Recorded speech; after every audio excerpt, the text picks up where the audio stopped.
Really?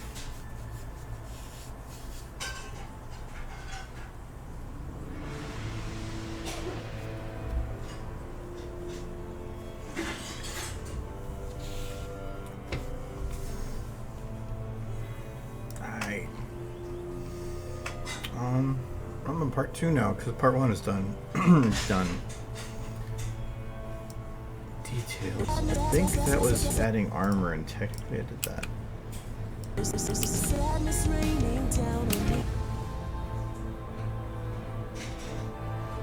still feel that there's something missing in this shot, though.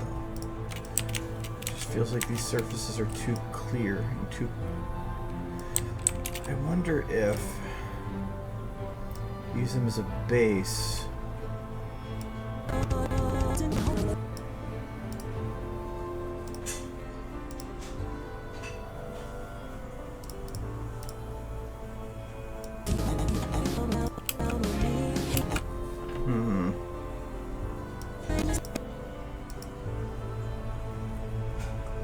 Because these surfaces to me are just too... That's the one thing that bugs me the most about this shot, is that I have all this dirt and everything, but you have these very clear walkways. But when it comes to these shots, there's more dirt and stuff along the path.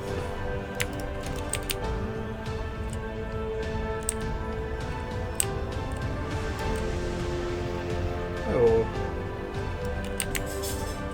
So I'm thinking about how to add it so that I have just that crap everywhere. I believe these were cheated in, but I guess I could cheat it in that way too.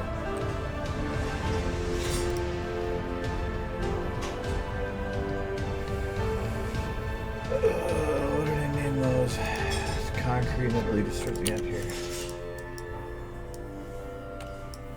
That's the one I want.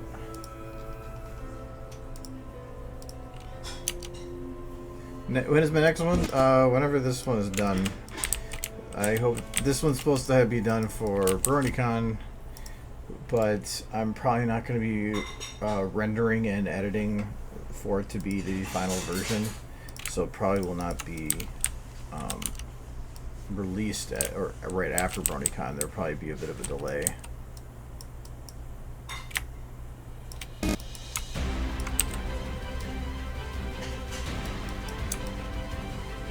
The problem with this rubber.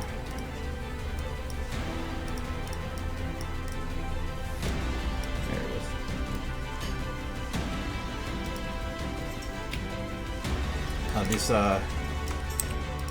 normally I render in 4K, but if I run into errors or issues that require me to re-render, I have to re-render in 4K, and I almost always do that before conventions. There's always something last minute I have to re-render, and I don't want to have a 4K video hovering over my head I have to redo. So I'm probably going to just be rendering it in 720, because it's a convention. You're playing at a screen that's projected. You don't need 4K. It's not going to make a difference. So I'm going to probably render it in 720, do all my editing in 720, and then when I actually go to put for final, re-render the whole thing again. It's a lot of extra work, but I don't want to run into the normal issue of, oh crap, I have to get this done tomorrow, and I have to let the entire evening be wasted just doing a re-render of a 3-second shot. So hence I'm saying F it.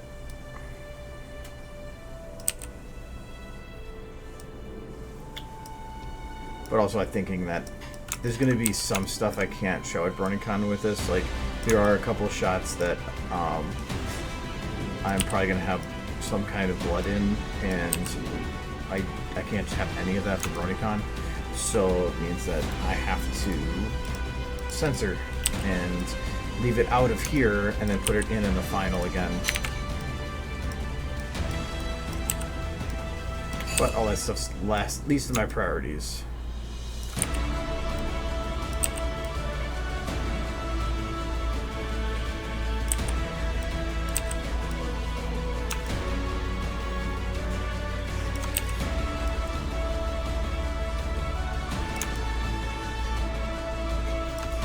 This is what I'm looking for.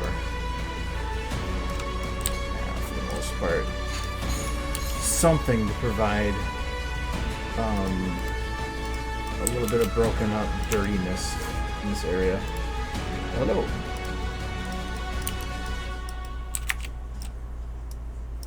After BronyCon, though, my goal is to focus on much shorter content for a while. So I want to make it so that I can put out a video at the longest once every 2 months. They may not be the longest things or the most detailed things, but I want to get back to how the channel used to be before I started focusing on longer stuff, where I have some content put out more often.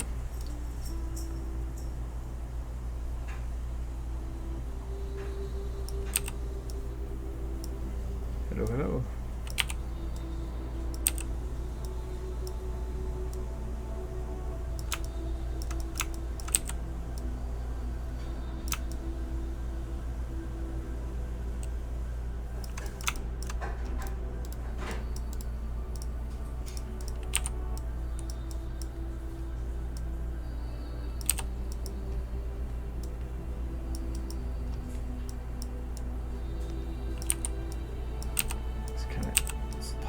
Really quick, so I'm going to add something to it just so it doesn't look that way. That maybe? Yeah.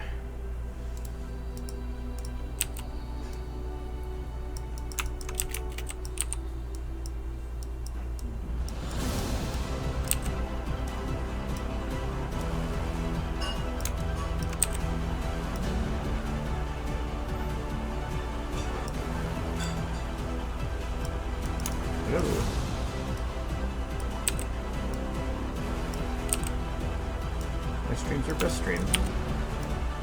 It might be a little biased though.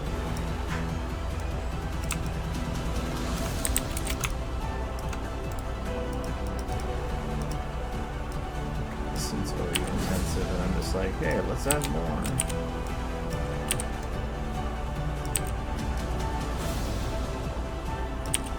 Just gonna mix it up because I don't want to have it be the exact same junk coming up off the floor.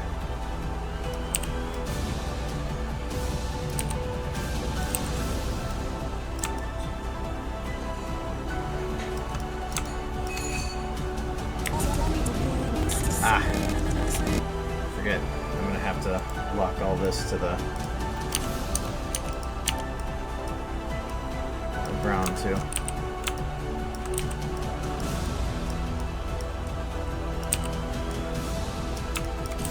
No point doing that now though, it'd just be a waste. This one I can actually keep poked out a little bit more. Oh wait, no, it's gonna cause those to float. So I can't. You can kind of do it though. Like that maybe. I'll do that.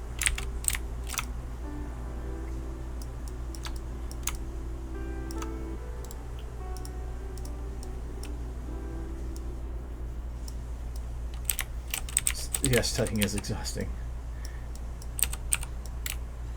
And I'll miss not having to do that anymore.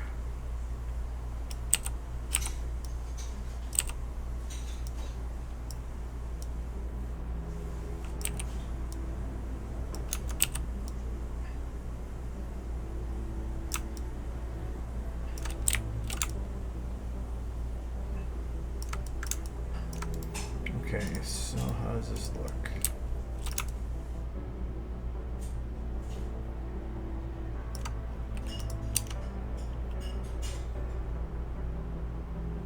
Okay, that definitely did help. I think it still looks flat even with that. Like, literally just looks like a couple little things on top of one big flat thing. So I think I need to still break this up a little bit with something like this even that just pokes up a bit more. Like that. That should help.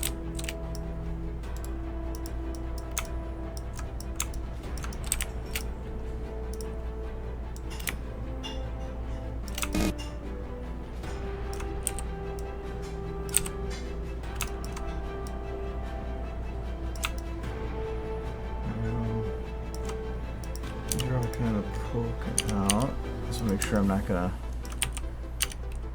position this in such a way that it looks unrealistic.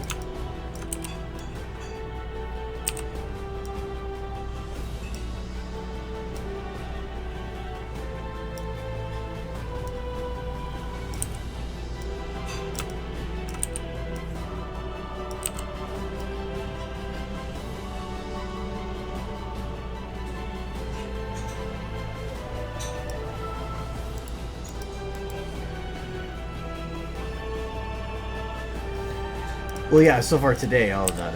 If he hasn't been here for a while, there's probably more. But this stuff is important because if, like, the reason that it was bugging me before was because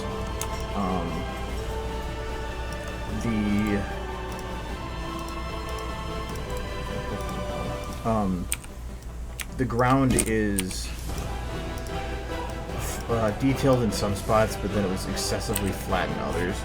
And if I don't keep a balanced amount of detail across the board, you're going to have these areas that just stand out like a sore thumb, and you're going, well, what's that? It's, and I don't want, I have the ability to control where people look. I want to make sure that I am utilizing that correctly, so I need to add in a balanced amount of detail. So if I put in a lot of detail in one area, I have to balance it out in the rest of the areas. Unless I want something to stand out, I could actually put a lack of detail in somewhere to, as a, for the purpose of drawing attention. But I don't have any of that here. But here I want to make sure that it fades away a little bit, so I want to have it go through a little bit like that. I have to be careful because, yeah, I forgot. I'm going to put a marker where I'm using these. Let's see where it here is. And you make sure that I'm not having, and it is going to have that issue, the clipping issue. And it's super pronounced when I'm doing it like this. I'll leave her closings doing it technically. Probably not going to be an issue because normally when you're actually in the camera and you have a blend here, you can't even notice it.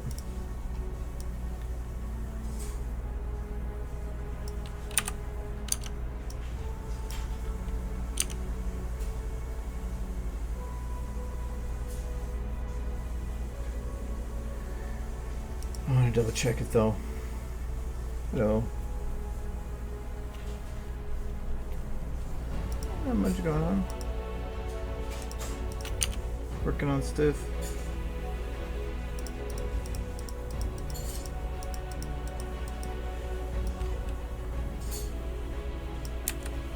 Let's see if this one's maybe gonna work. Is that going with everything? Yes. So it's a. Okay,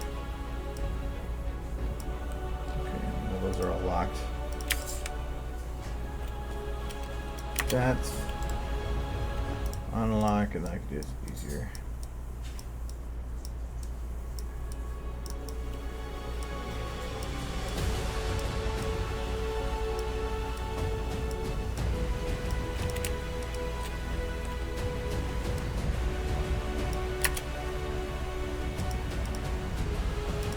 Hello.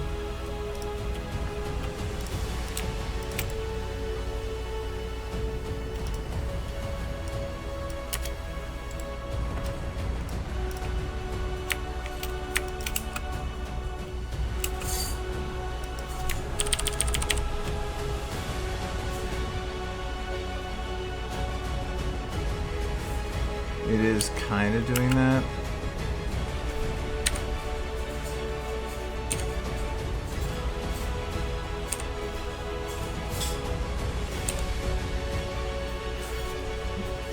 I'll just do this. It's the easiest way to figure it out. I just want to see what kind of distortion it's giving.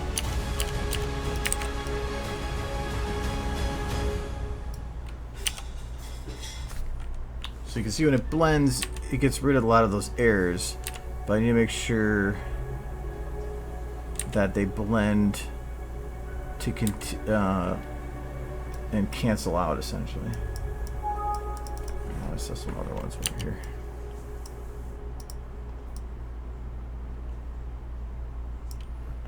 easier to see. So what I'm looking for is you can see the ground kind of flashes because the textures are so close to each other that at this distance it's hard for just I think separate the distance. So I'm making sure that when it actually blends like this, that you don't notice that. Actually, I think I have a better idea for how to figure that out.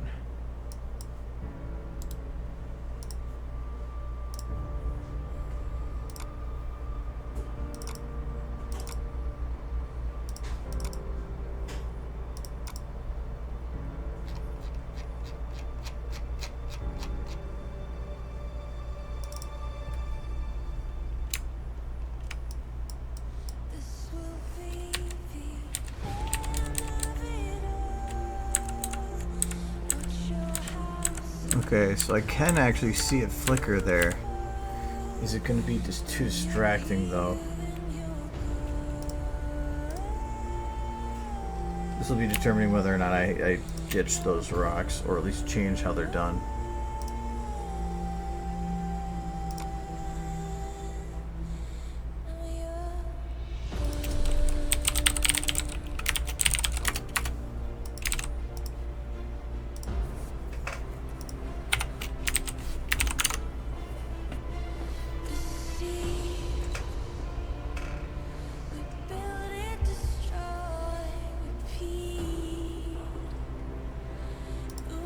The floating tree. I like that name.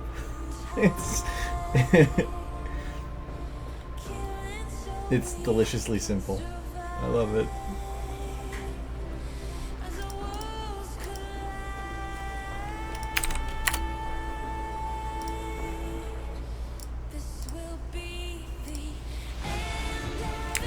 Okay, this is where I'm actually going to put a detail like that. Okay.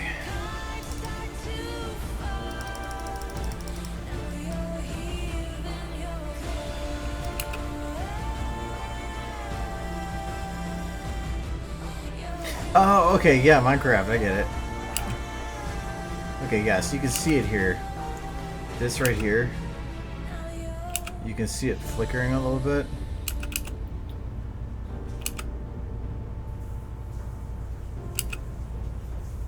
But it's hard to determine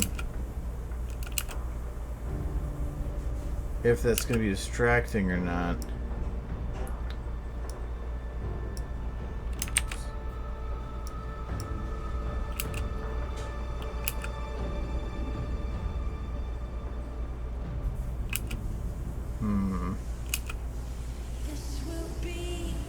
Right now, this is the only one I'm noticing. The other one, though, would be really, really bad with it.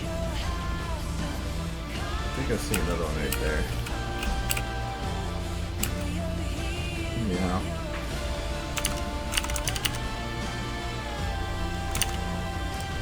You might need to ditch that idea. If it didn't have max zoom like this, it would be fine. Because the camera's not exactly made... If you're doing a really high zoom on something, it's not assuming you're going to be doing something like this. So, and really you shouldn't have a need to put the camera as zoomed in as I have it. I just, without it, I got this, which, while I feel like it could probably portray a better feel of distance, especially if I went closer, the issue with it was the more added need for more models in the background. Though really, I have all these models in going on there, and then when I actually went and you look at it in a render, it just looks like flat models because they're all moving together. Which means that I could just use a texture almost for some of those, unless I wanted to try to break it up and like take some and slow it down a little bit and take another one, slow it down a little bit more. But you could easily mess that up. So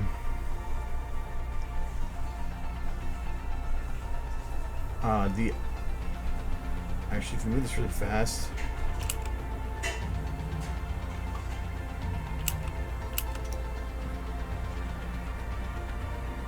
building doesn't make much sense with how it moves there.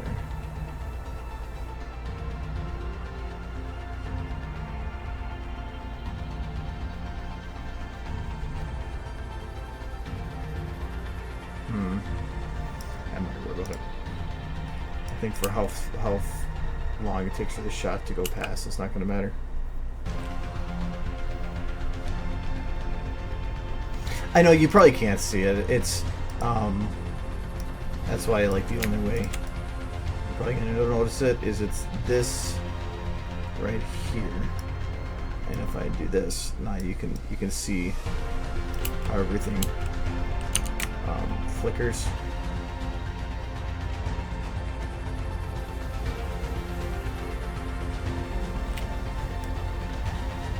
And some little bits doing it's one thing, but this is where I think it would be way too distracting.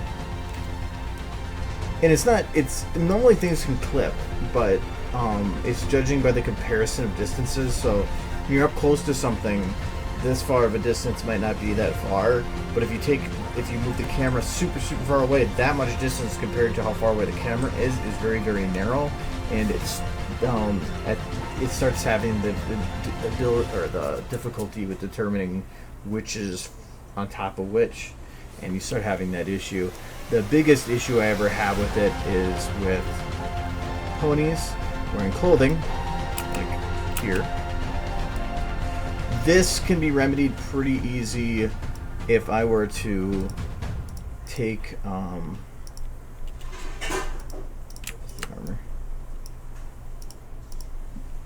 These are scaled, aren't they?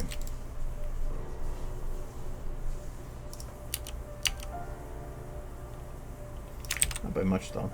If I were to take these two armors, grab the pelvis.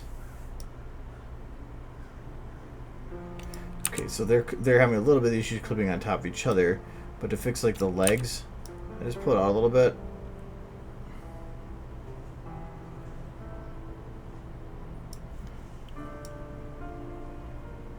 It's about here. And voila, most of the issues gone. The actual model itself now is not actually on the body. It's slightly off to the side, but that's fine because from this angle it looks fine. And I could take the that's the fabric, the metal. Take the metal version and move that up. Actually, I don't even think that's gonna work. Nope, I needed part of it before. So that'll fix the majority though. And if anything, that could just like be a flickering of light and just leave it at that. But I don't want to make that change to this model until I've actually called this shot complete. Because it's hard to undo.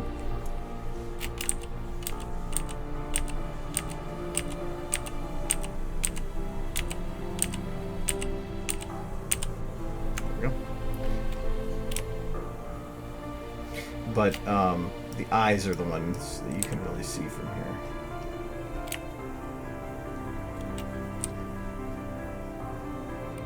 They do this.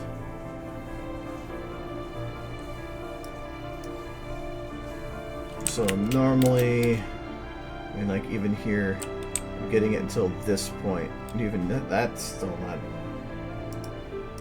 fully away.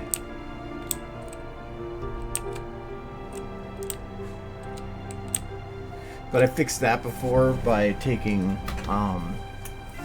the eyelid and actually dragging it out. As long as you don't turn the head and you're only looking in one direction, it actually kind of hides it. But I don't know if there's a value within the engine to prevent that. Like it has to do more checks in between so that it can tell those gaps apart. If there is, that'd be wonderful to know. It would prevent a lot of issues regarding these giant scene builds like this. But until then, what you do?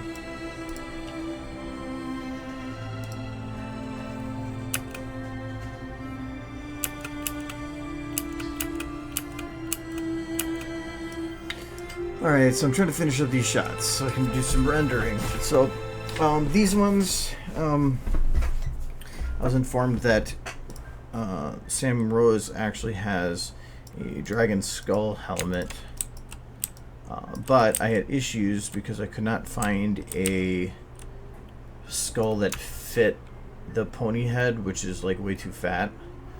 And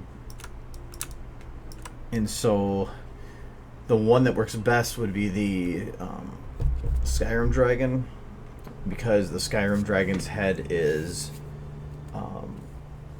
has the best look to it and actually matches with the ones I'm using, but has the problem of it's way too thin.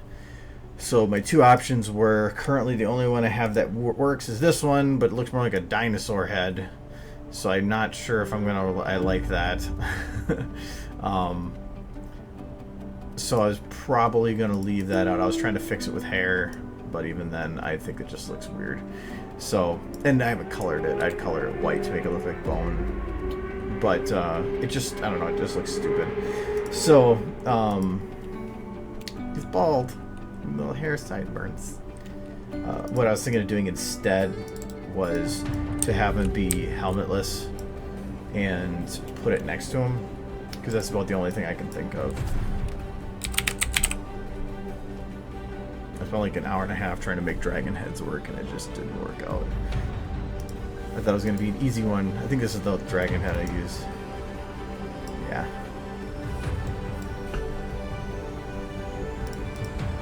Look at this one. I think I have a Blue Eyes White Dragon card too.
The dragon here in terms of looks would work, but this is the dilemma I ran into.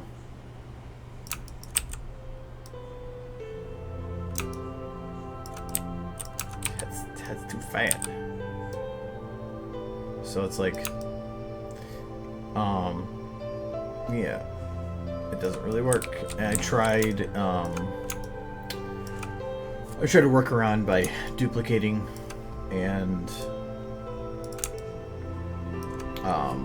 widening it by putting two versions that splayed out, but even then it just added too many horns in the back. I went from 4 to 8 and it still looked so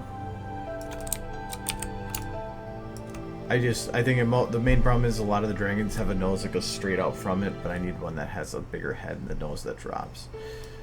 Unless I want to just do like that. Got the top hat.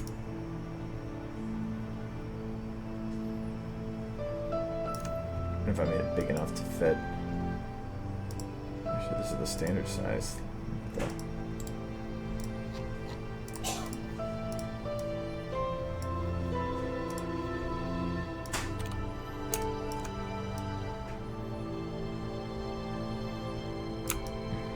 His dragon.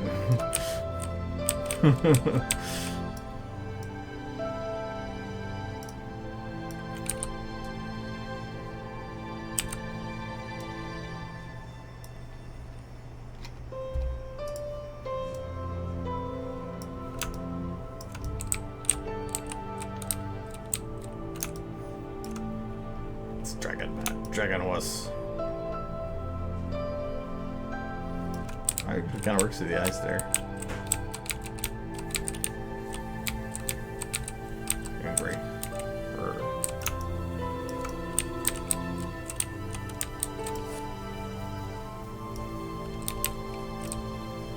Poor horse.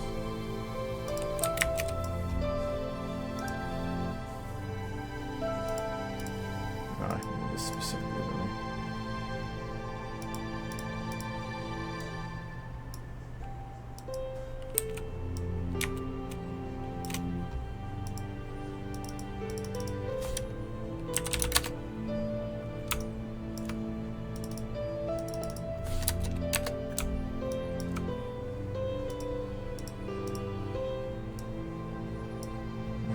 Fix that.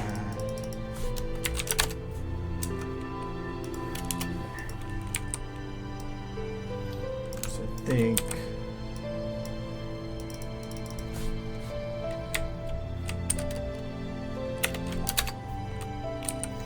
think I'm just gonna have to end up leaving this on the ground.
I can't really put on his back because that would be too much.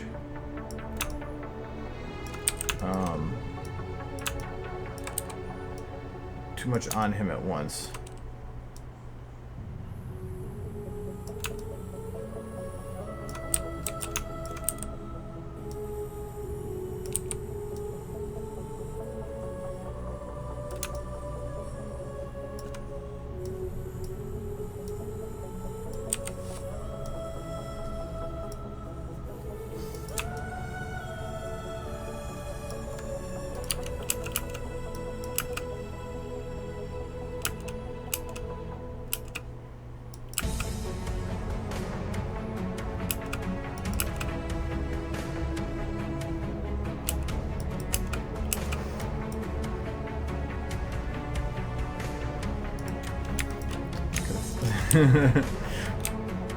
Context is important.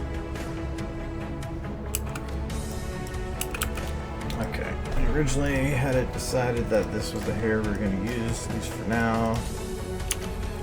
The color is wrong though. Did I recolor his tail hair too? Can't remember.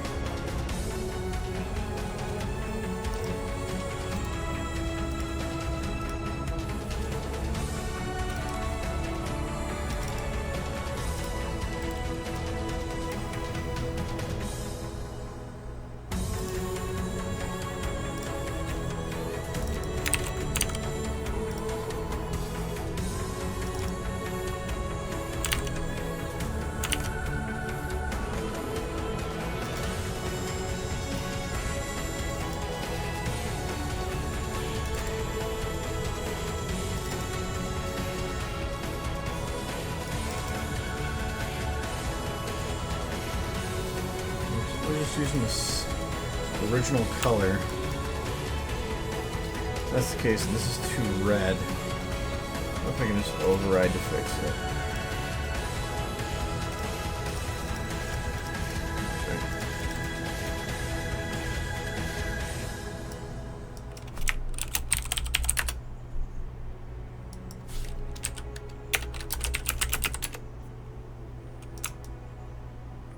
For the most part. I think I want to make it a little darker.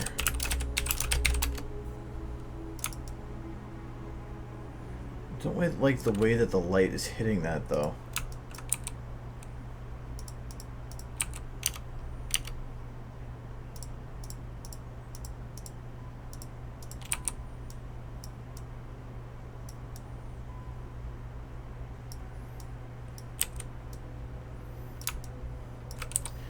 I really can't copy the hair from the previous shots because I don't have those available.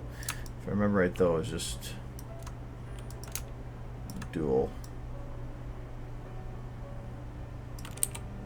Wish I had more like regal type hairstyles to use.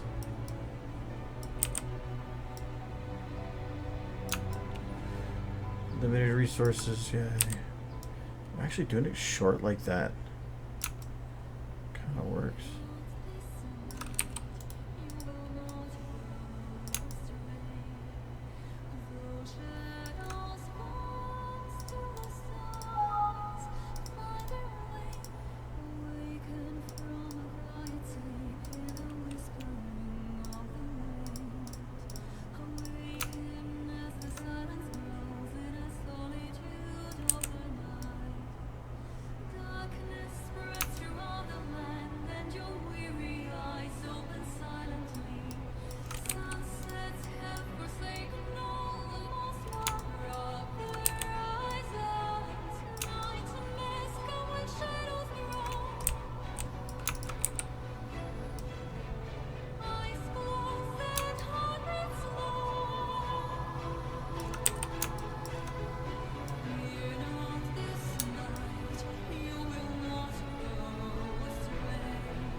Yeah, Sam Rose.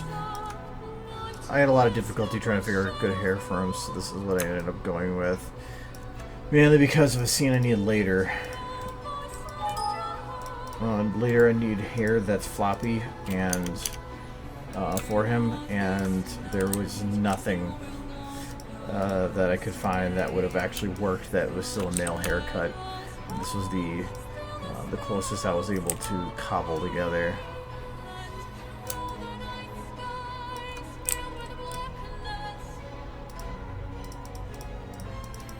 I remember almost all the ones from Silverdale, but that's because we have a local book club for our local MLP group, and they ended up reading this book as part of their thing. So because of that, it's more fresh in my head. Okay. That kind of works. I think it's almost making him look too radical. I don't mind if it stays further back like this, but then he has a bald spot. I'm trying to keep from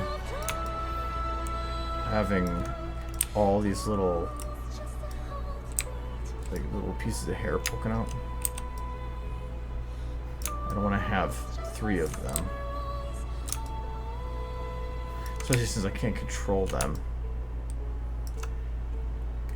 I wonder if... Oh, that's not going to work.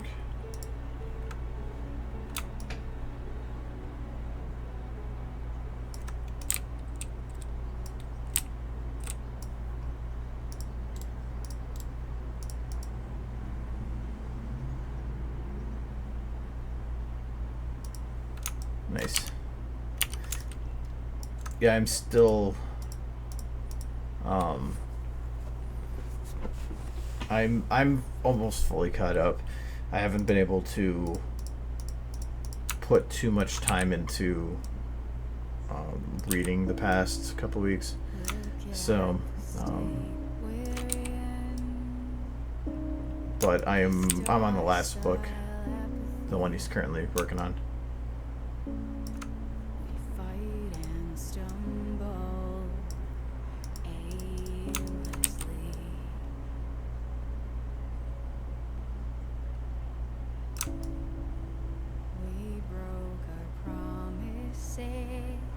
I think originally I did this different, but I kind of like it set up like this a little better.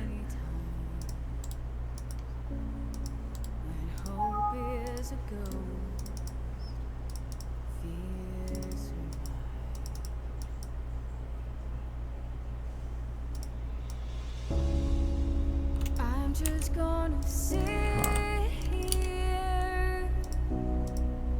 I'm just gonna stay. Oh, that's why. Yeah, I forgot. Hair won't skill one is for the extra bit. I don't want that. Forgot I did that. Because that's a lot of hair.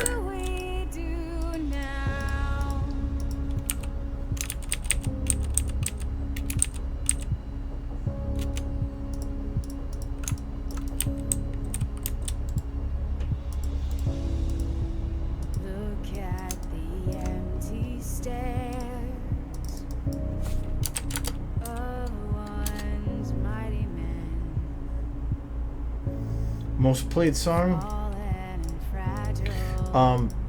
It kind of changes because, like, when I find a new song that I like, it's put to the top of my list, and therefore it's played primarily when the stream starts.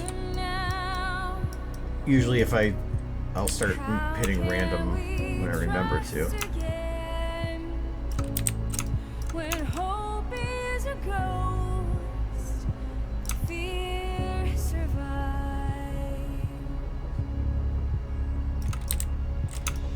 Actually, when you mix in the hair fully, it actually does look more regal that way.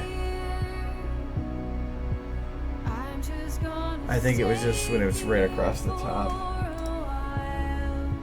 I will put it on random after this though.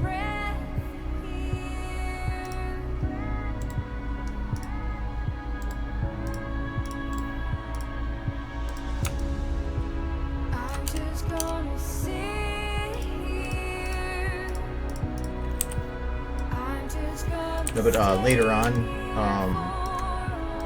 in the part of the book when Sam's falling and just kind of killing on the way down, I'm actually animating that bit, so I needed hair that would be able to flop in the wind. Hence this.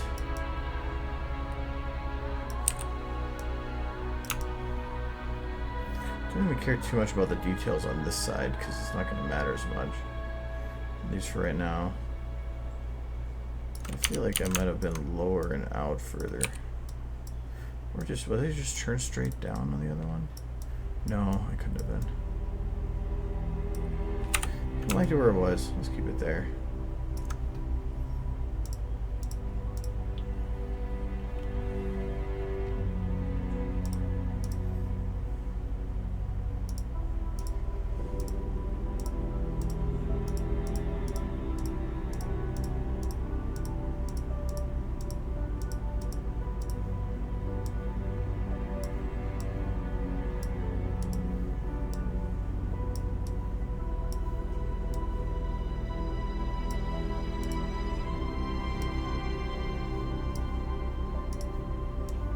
Root transfer doesn't matter that much. I just don't like root transforms floating around everywhere. So I try to get them locked to whatever it is that I'm doing.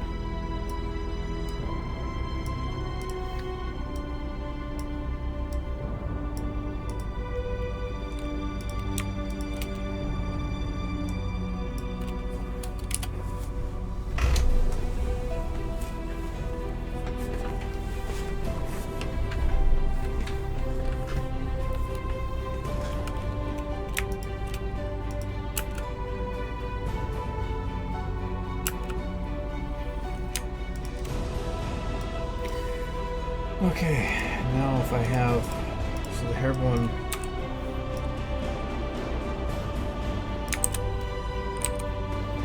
two and three, do I only have access to the one hairbone then?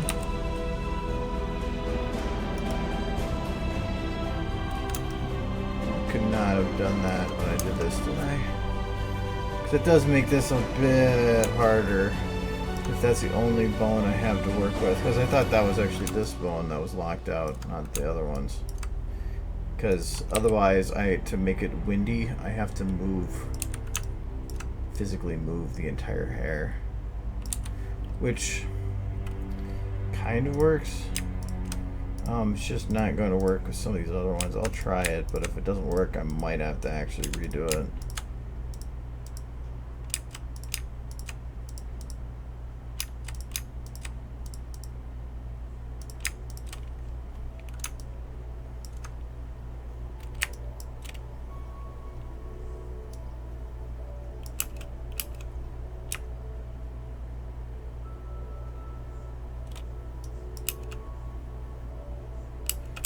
It surprisingly works, actually. I did not think it was going to work.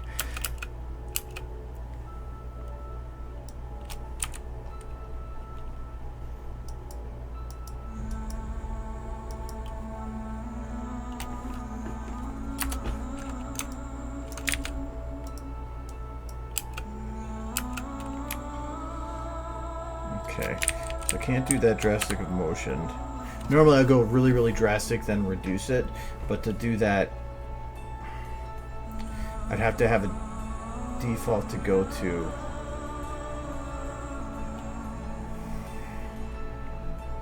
And all these are rotated by their hair, so yeah, that wouldn't actually work. Because I have to jitter it by a little bit.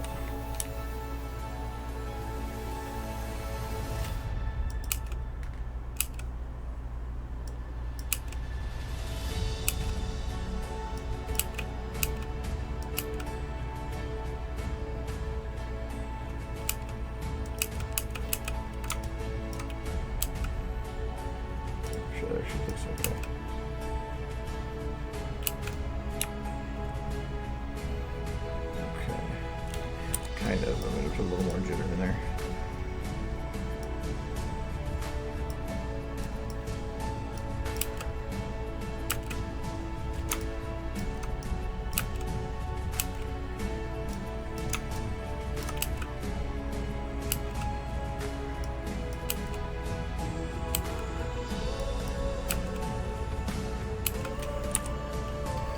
It's noticeable, but I mean, it's.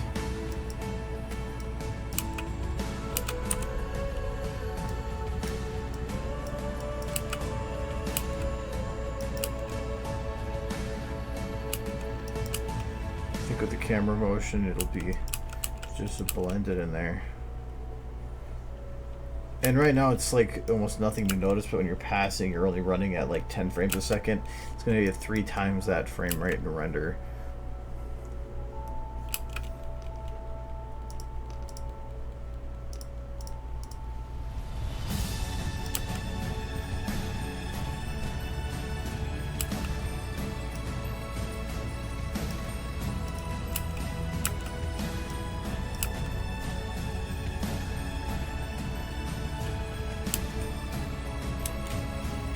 I think I'll just keep that. When is your top up? There. Should just give it enough.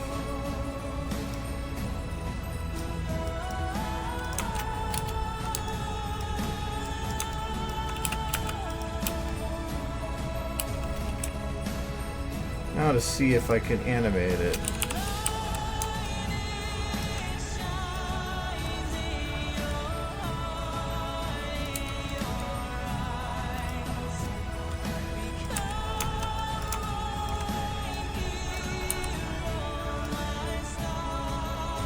Kind of.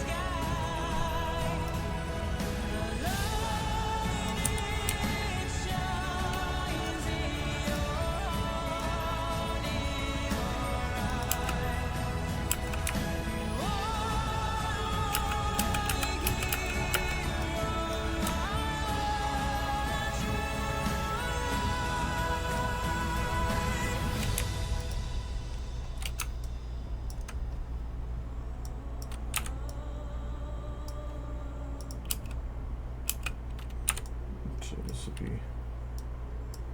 this way.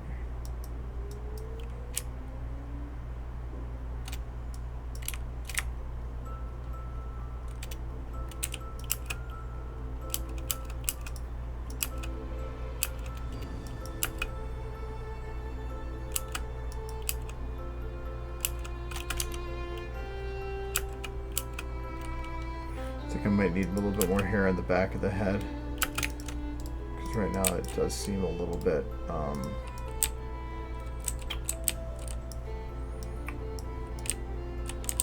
think he's wearing a toupee.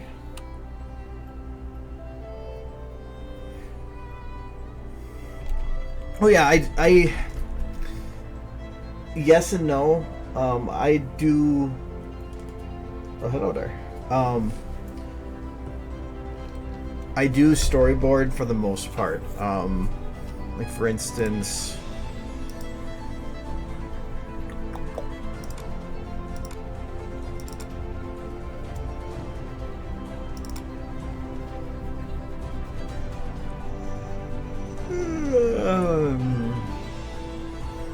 what was that flavor I want? Here it is. Like when I was doing, Remembrance is probably the best example. I don't know how old this one is. I mean, these are all test renders. I was trying to determine how lighting worked and like some of that stuff works. So like here, you'll see it just kind of floats to nothing because I have to do a blend with it.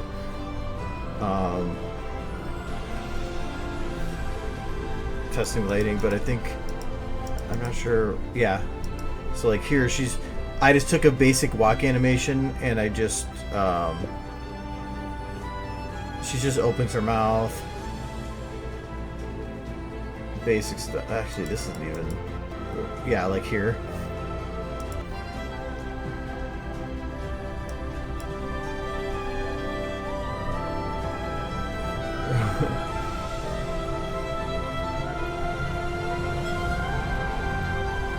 It doesn't have the oomph for the final. Camera angle testing. So yeah, I do storyboard and I do test a lot of the stuff I do. So I don't need to. I know that I can give it more oomph in post and later. So I just do this right now to just test. Like, how does this work in general? If this map isn't even done at this point, like there's no anything there. I didn't even have the rest of it done at that point. But even then, that for the most part actually had animation.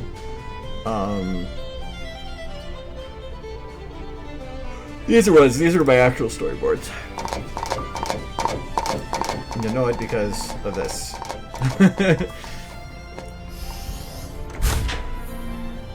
So what the very basic blocking was done, sliding just to get camera angles down. Then I knew what they need to animate.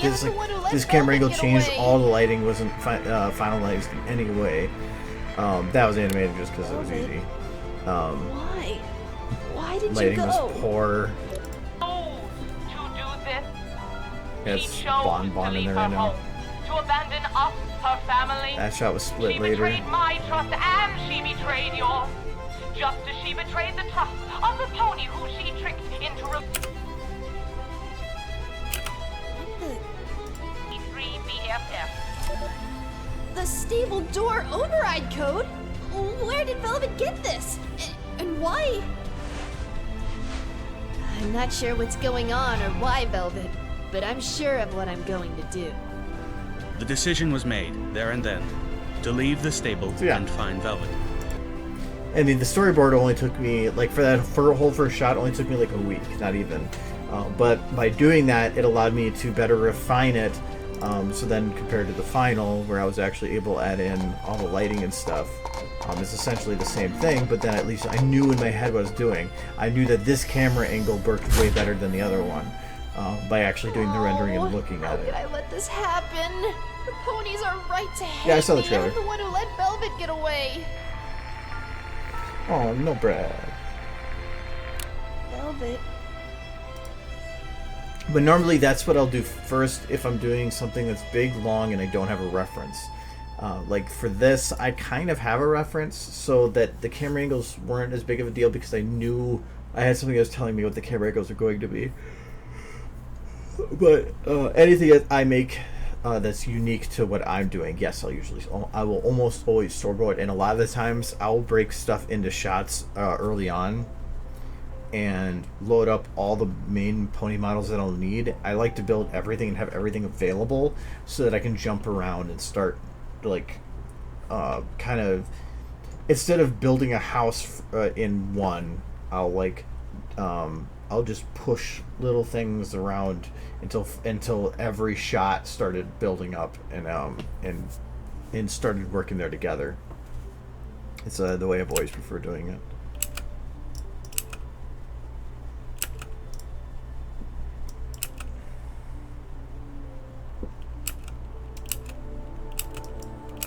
I like how his head kind of jerks there, but okay. So this last hair, I can probably increase this bone size here, just to get the hair that I need here.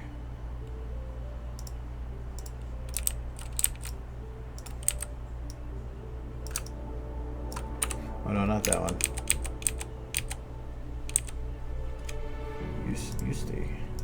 You stay small. It's this one.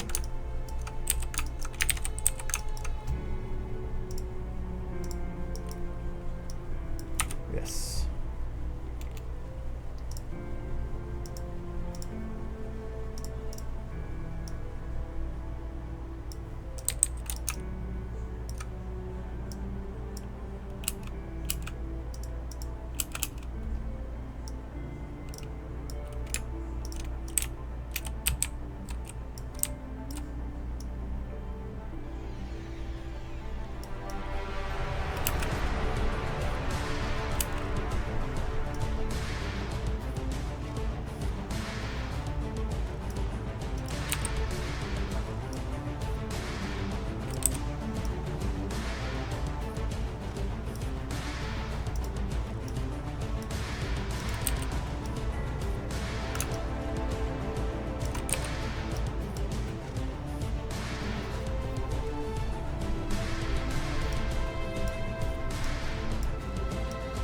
And actually, I've learned a lot with animating due to the storyboarding. Well, and it's like before when I showed how I'm planning to just move the armor off of somebody to make it fix an error, even though it doesn't make sense to have an armor floating next to somebody. What is recorded on camera is the only important thing. Everything that's not within that camera's view scope means nothing. So when doing the storyboarding, it allows you to be able to know where you can cheat a bit to play with perspective. I'm working on another part in this video that I have to have him falling from a huge distance, but SFM doesn't let me play with that kind of distance while still, like, I could have him fall this entire square and that would work. But I have to have a camera at this point looking down, and if I want to have an expanse that spreads out all around for the ground below him, I can't do that because I don't have the room to do that. With that kind of distance, that's what I'd be seeing, is I only have that much room. So if I want to have a good expansive thing, I have to put him about here, but if I put a character that's only about 300 feet off the ground and have to have them fall for 8-9 seconds, that's going to be way too short of a time. So because I know what the camera is going to do, I can do a complete play on perspective by shrinking and enlarging models to make them look like they're coming and going at a higher in a fashion where I'm using pictures of models to save on processing so that I can make it look like there is thousands of models going way off into the distance.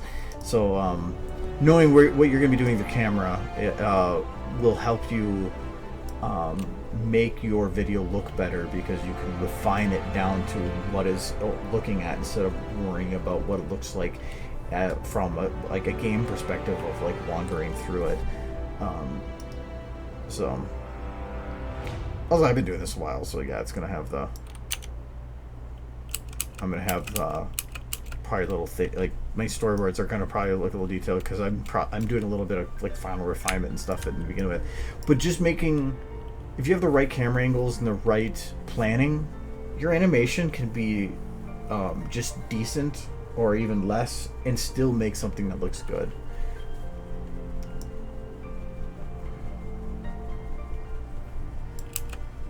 And really, I think there's really two things that I think I noticed the most that people do wrong in animation. And actually, I can just kind of... I've been trying... Because I've had people asking before, they're like... this is an empty shot, right? Yeah. I've had people ask before, like, how do you make smooth animation? And I've been trying to think about that because... where it's not as much about what do people need to know, but what are they doing wrong, or at least what do I think they could easily fix with. The main thing I noticed wrong is a lot of people will do like, say, I'm just gonna move the guys down here, just that was bugs me.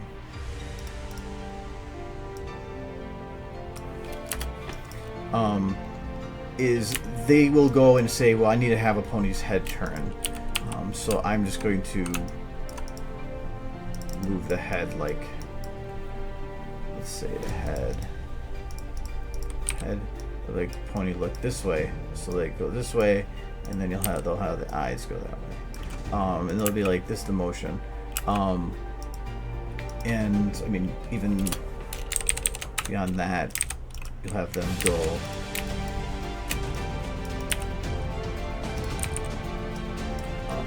The other animation without any fall off, so just straight turning head, move eyeball like this, and that's not realistic in any way. Like, anytime somebody moves, if you think about try to find a way to convert your own motion to something that they would do. So if you go to turn your head, you're doing more than turning your head. Your neck is going with a little bit too, but the main thing is your whole body will shift in some way or another in that direction. And this is where, to me, keyframing comes in handy. Is, say I wanted to turn her to look that direction. I don't care about the transition from one point to the other right now. All I care about is what is it going to look like when she gets there. And so that's all I'm going to worry about. So I'm going to make that pose. So I'm going to take, because there's, I don't use rigs, so I'm going to lock all of her balls. That sounds weird. And I'm just going to turn her a little bit. Doesn't have to be much, but I'm just going to turn her body a little bit to be all looking in that direction. And have the neck turned, probably going to be a little bit lower. And then the head's got to be straightened again, so we're going to turn that and straighten it. So like that. And then I'm just going to adjust all the legs now to be that way. So she's going that way. This leg's going to stretch a little bit, so we're going to actually stretch that out a bit.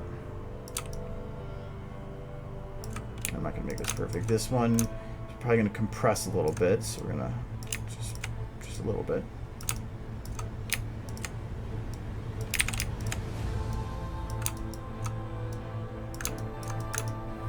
the back legs did move, and normally you could just lock the thighs and not care.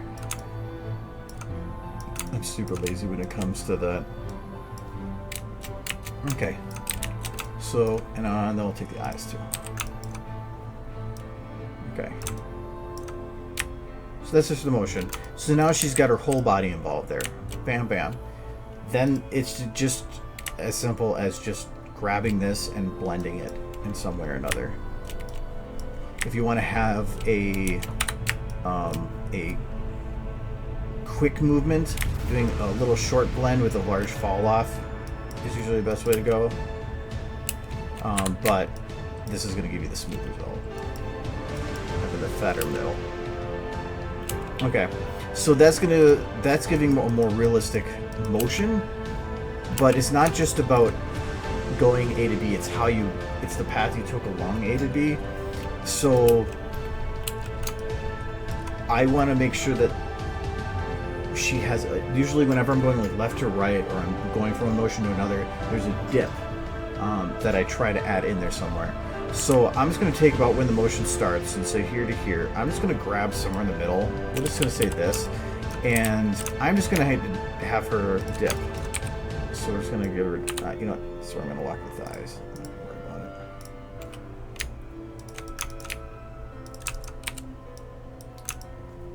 it. And I'm not going to go super detailed with it because you could do like a multiple stages, but I'm just going to put the leg. This is going to bend back. This is going to bend back.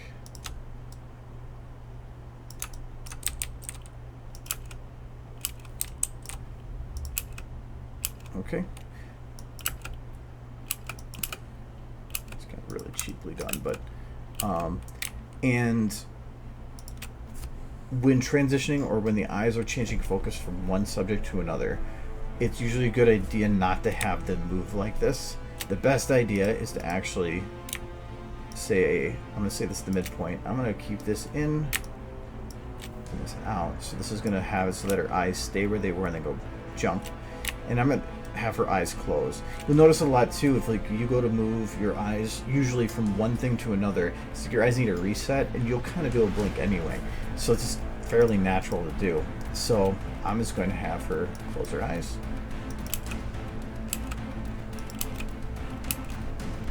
Make that a little quicker.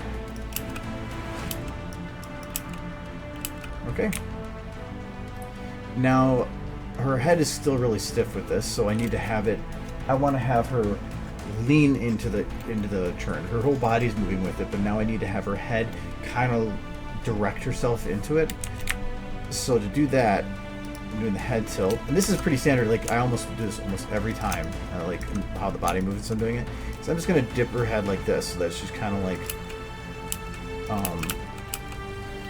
just kind of like I guess you could say like shoveling snow. She's kind of shoveling her way in that direction.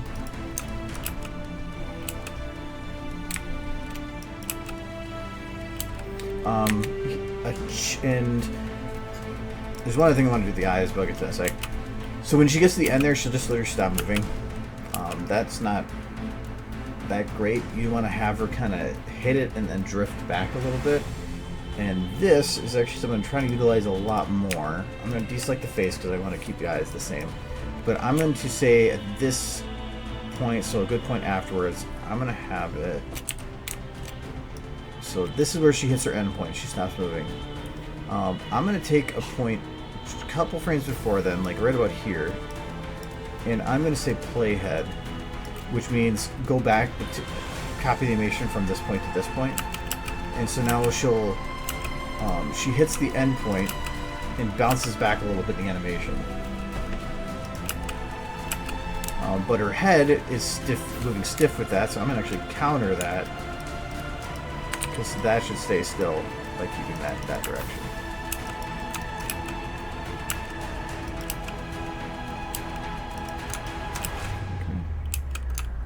Okay. And I think for the head, the neck looks a little stiff, so I'm just going to grab it. We're going to go neck back, head down.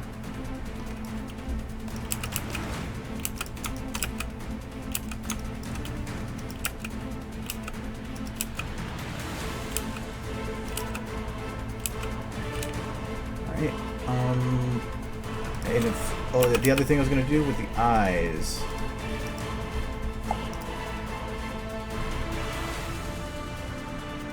I've been using, like, I had to do an bit for an anthology bit where I had Twilight, and I knew that I was going to have her lean forward quite a bit and lean backwards.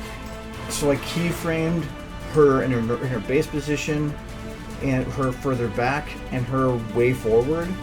And that was the only 3 I did, but it looks like there's way more motion in there. And it was because I needed her to go halfway forward, so I just put half of that major one. I playheaded half of it, and then had her bounce back from there. So I only took half of that one position I made. So if you need to have, if you want to give somebody a lot of life and keep their body moving a lot, usually just like keyframe 2 or 3 major positions, and then just kind of blend between them using the playhead, like the different, even if you have afterwards like a, I guess you could call it like a paint palette of position, so that you could have one here that is all the way forward, one here that's all the way backwards, and one here that's like in the middle, or doing something else. And you could like say, I want her to go back a little bit, and so you can take this little bit right here, and you can be like, okay, I'm gonna just take that, and I'm just gonna play head. Oh, I want to see where she's actually moving here. It's gonna be like, I want to move her back, so like this is what it looked like normally. She's forward, and this is all the way to the side. But then you could like play at half of it, and now you've moved every bone in the body just a little bit, but it makes them feel a little more alive. And I've been doing that a lot more lately. Instead of doing uniquely animating positions, of thinking in my head what I want them to be positioned by, and just do the extremes of all of it, and then just take bits and pieces around. Yeah, and that's what doing it manually is how I always did it before. The first stuff that I always did, like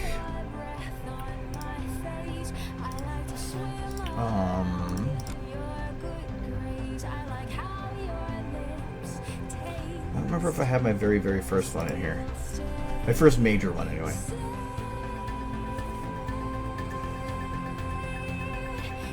Here it is. So this actually had 0 keyframe, or 0 blocking. This was all done live animating because I had no idea what I was doing. How's knitting this afternoon? But it would have been a lot better if I had actually done that. I would go through back later and add in animation, have to go up and down. But it would have been a lot easier for me to have done that, find extreme positions, and just blended between them. If I were to redo this now, it would look way better. Live animating in that you're just going from here, you're basically animating like hitting the play button. So you're starting at the beginning and just animating all the positions as you go, which works, but you're spending a lot more time doing a lot of extra work that you don't need to. I mean, like, it only took me like 10 minutes to just do a little position like that. And I mean, I could really, sprucing this thing up would be easy. But the one thing I wanted to show with the eyes here, and I've been wanting to do a tutorial on, was whenever the eyes are opening, like here, if you think about your eyes, when you look up and down, your eyelids follow your pupil because it wants to maintain as close to the pupil as possible, or iris, whatever. And if you don't move your eyelids, if you actually consciously think about it and you just look up without moving your eyelids, you're going to see your eyelids because now you're crossing into it. When you're blinking, you don't. But with the ponies, their eyes are so huge that I found that it works way better if you do that, so that you don't get this. You don't get this like weird couple frames where the eyes are like that. So I'm just literally going to take the same bits where the eyes were. I usually go 1 click past it. And I am just going to go and kind of preview somewhere in the middle here so I can see the eyes through it.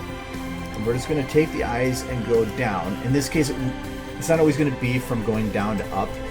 And sometimes the eyes might be so low that going down isn't possible, and you're just going to have to deal with it. But I'm going to go to where it's usually about past the midpoint, so about here, and to where both pupils are usually mostly visible. So I'm going to move them a little bit to the right. So we'll say like this. Okay. Okay, so that works for one side but not the other. So we're going to do that. And then we're just going to go and do this one manually as well. Now the other one's coming from this side and moving that direction, so I don't want to have these guys moving that direction early. Otherwise you're going to get a weird... It's like it was moving that direction, then they went back, and now they're doing it again. So I'm just going to have these go down. It's right there. Now look at this. This is way better.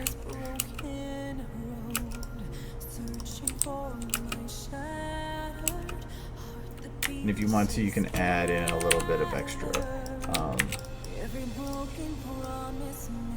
wobble of the eyes. Just have to go a tick higher at the end.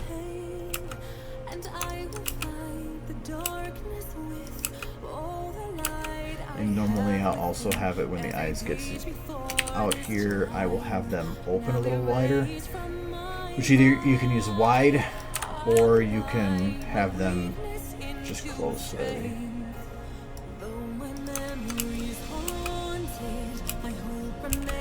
I'll usually open the mouth a little bit when they go to move down.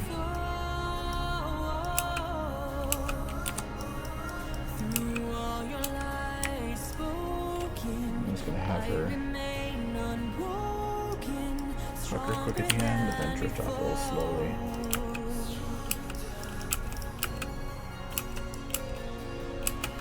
And this one is the motion I will do last.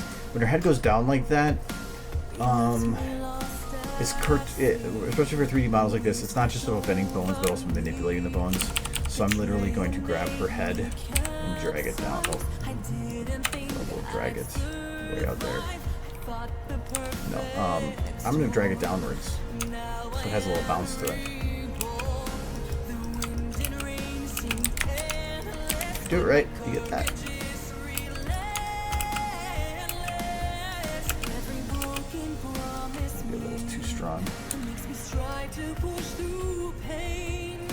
Well, I recommend too that if, say you're doing this and you're doing like the motion downwards or whatever, drop is made so that if you do a motion and you don't like it, you can undo it partially. But if you're using fall-offs that are not linear, so if you're actually using the easy in, easy out, if you do a motion, so like this, and you go to do drop, it's not one-to-one removal. It will actually maintain some in the middle, so you get like that. Drop is great for positioning models when you're trying to get something really close where it's either jumping from here to here, and you can use drop to kind of ease it in between. But when you're using fall-offs, be very careful how you use drop, because it's not going to probably have the effect you want.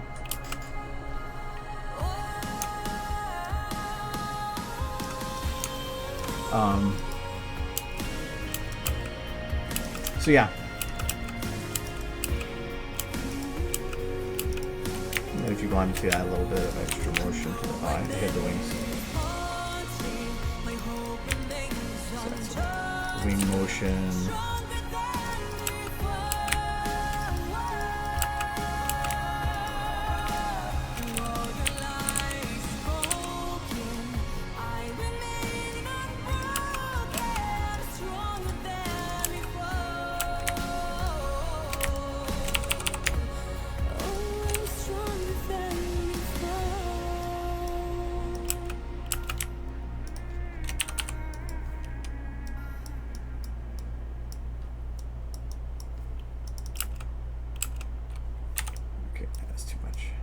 I really wish I could use drop though, because I could have used it there, but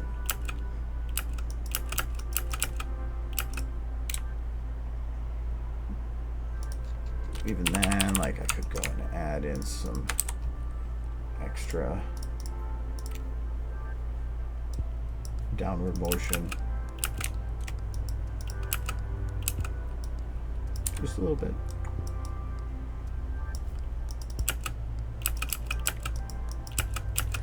Or when she goes, actually have her lean back a little bit.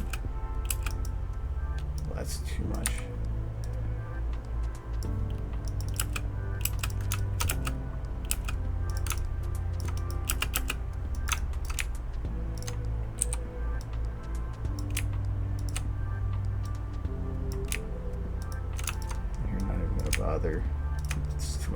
details. There. So I mean, yeah, it's a lot quicker to just turn ahead. But so like I said, the main two things I've noticed are motions that aren't utilizing the whole body. Every motion should utilize the whole body in some way, and that's why using that technique where you have two extremes and you just merge between them, it allows you to ease into a lot of different positions and save a lot of time. But trying to utilize moving the body anywhere possible, and utilizing in between motions to give them that fluid look. So like in here for moving the head into the turn, it's, I forget what they call it.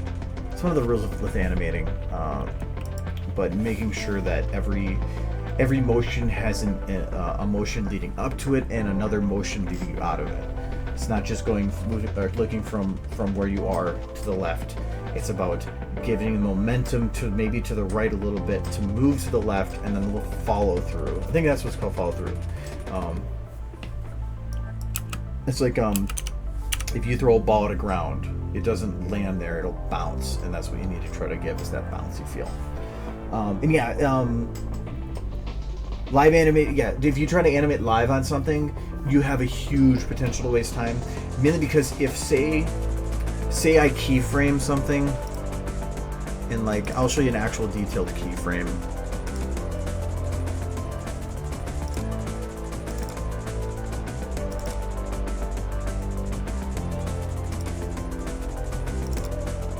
Oh, it's here. No, it's not there. Where did I put that? I had it there. I'm just looking for the stuff in that. There's a bunch of Trixies on it.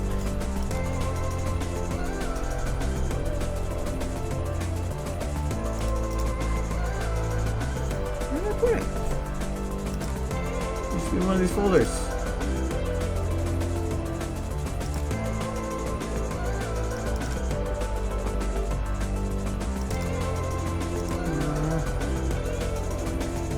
I had them, I just don't know where they went. Whatever. I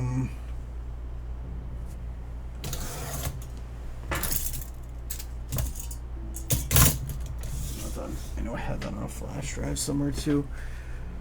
That's gonna bother me that I know those videos are, they were like the first 4 in one of these folders. Had to be under this one.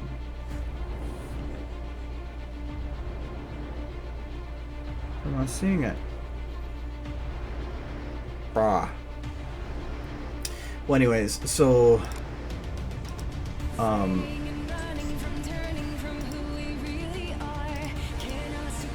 if you have the keyframes, if you make a mistake somewhere, it's easier to fix a keyframe and to fix and yank something out of that or change something in that keyframe, because you're not working on something that's been blended or potentially could destroy the motion. Or like this motion works for the feet by locking it like that, but if you add a lot of motions or a lot of drastic motions, that system breaks down really quickly and doesn't actually work. It just works for a lot of the stuff I do, so, and since it saves time, I just deal with it. But if I were to keyframe everything, block everything, I wouldn't have that issue, because I can just, instead of having to fix it like this, and like if a hoof is bouncing somewhere in here, because I did some live edits to it, I can't fix that really that easily or at all. But if it's like this, I can fix that. I can fix that anytime. That's easy. There's no blending. There's no nothing. It just takes a lot of time to do a lot of the positioning. I might be able to actually just load this right on the rainbow.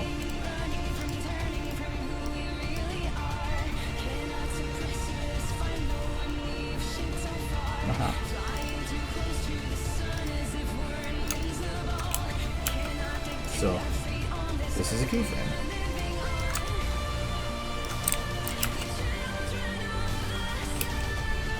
So how I ended up, actually I should probably do this on Trixie because then it'll actually show the correct everything.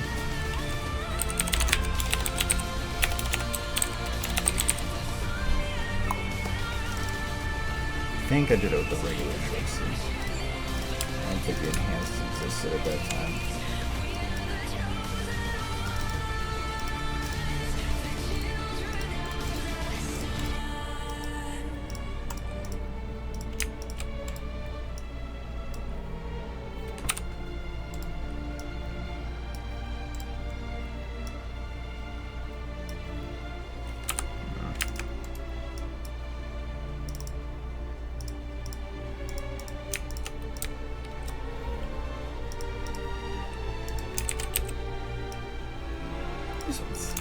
When I was making this video, this scene was going to have a lot of keyframes to it, so I made sure to, when I was like, or not keyframes, I was going to have a lot of attention put into it, so I actually saved that in each step of my animating process so that I could use this as an example.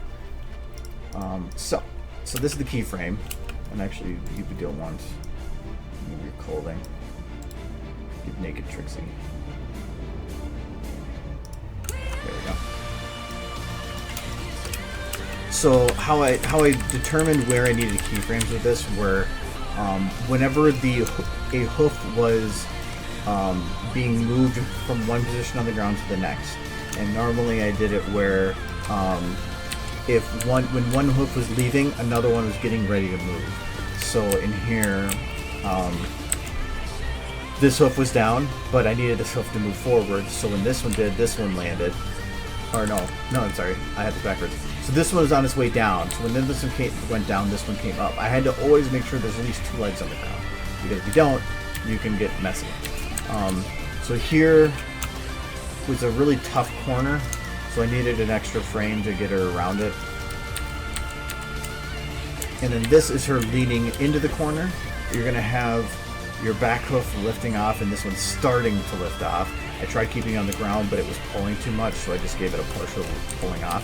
That's again where it comes down to nice that I have the keyframes. Then this back leg hits and lands. This one is now considered lifted off. Then this one lands. This one's in midair. Though technically this motion, if you think about it, means that one side had no hooves on the ground, but who cares? So this one hits the ground. Then I was just making sure that I was hitting certain parts of the song. So I wanted her to be, this is kind of like that follow through. She's getting ready to put her arm up into the air. So she puts it across her chest, then puts it out. I needed to make sure that it kind of went out and up. So I did 2 so that her body kind of made a better arch looking for it. Then it's kind of like a partial bring back. I don't want to have her go from here to here. I want her to have her kind of well up there, bring it down slowly, and then come back with it. And then she needed to go forward again. So she goes and gets down into position. And then the head was delayed behind it. Oh, actually, no, I'm sorry.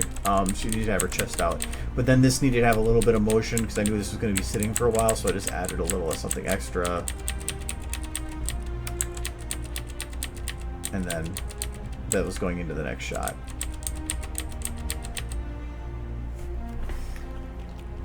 So that was literally all the keyframes for it.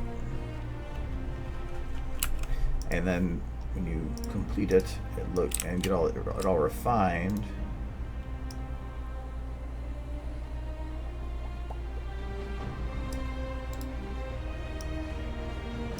It looks like this. So, but to me, next you can see here, I think, yeah, like here, there's a little bit of a hoof slide there because of how I did it. If you watch the hoofs here, how they come in here, they were so quick that there's no way not to. So I just went with it. But to me, building the poses for a lot of the stuff is actually the hardest part and most time-consuming thing. If the actual animating and the blending of everything to make it look what you'd actually say live and make the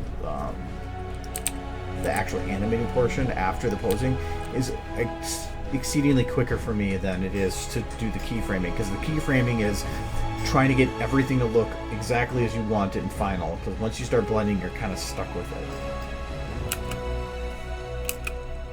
But then you can see here, like, not even though, like here when she goes up, so like I said, she wanted to throw it up and then kind of bounce back. But even then, when she goes down, I have the head stay up so that you can kind of have like a follow through.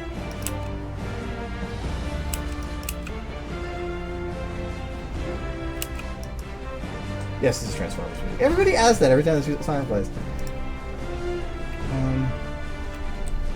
Yeah, it's the small details that really do make things, and it's also just making sure that things are moving. That's why when the head just turns and looks at something, it looks robotic, and you want to stay away from that. You're already dealing with a medium that inherently gives a uncanny valley feel, so you can't, if you don't try and try as hard as you can, you're going to probably still have an uncanny feeling for it. And early on, when you're starting out, it's going to happen, and that's perfectly fine. It's you're progressing towards making it better and better and better and better, and there's always ways to make it better. I'm constantly learning of different ways to make things. Not to me, I find it more useful to find the more efficient methods, but I'm still finding other ways to improve the way that I do things, and the way that to make things like the eye thing. I learned that like a year and a half ago, and that's after I've been doing it for 2-3 years. So I'm constantly learning things, and you should too. Everybody should always be learning. If you're not learning anything more, you're probably just ignorant. Yeah, like I said, don't worry about it early on. If you're like one of my very first things I did, well, technically that was the very first thing I did, was this. And the hair's all wonky. It's super, super basic, and this took me 5 hours. The light flickered there.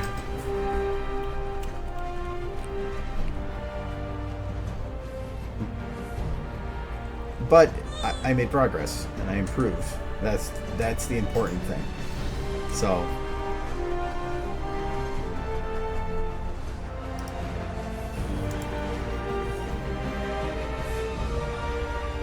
I can't remember what was my first after that. I think it was actually the this one. But this one, I learned, out of anything I've done, this is probably one of the ones I've learned the most in terms of animating on, because I was able to take the show and go through frame by frame and and so I just had to copy it. And in doing so, well, you can say it looks more detailed, a lot more detailed than the jump forward from the one before, because I didn't have to think about everything. It was just copying, literally just taking something else that existed. And in doing so, I learned different ways to use the models, different ways to animate, and it turned out really good. I'm really happy with the result. And it's actually at this point that I learned how to lock the hair, because Fluttershy's hair is stupid. But this took me 70 hours to do.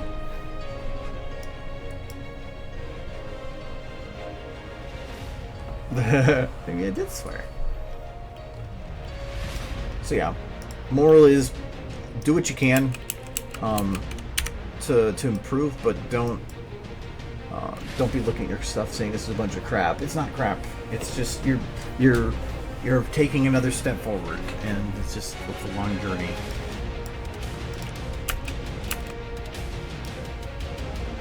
But even to me, like, the animating is, you're just clipping the shit out of her armor. I didn't even realize that.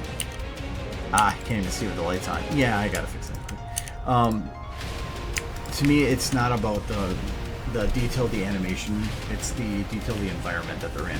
That's what I'd like to focus on now. Because anybody can, or currently a lot of the people making new stuff, they're making really good animations, but I want to try to stand out, not in terms of the quality of animation, but the quality of the entire video as a whole. so hence I focus on that.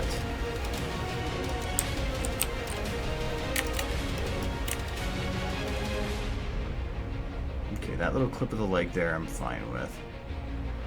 This one though, so from here to here.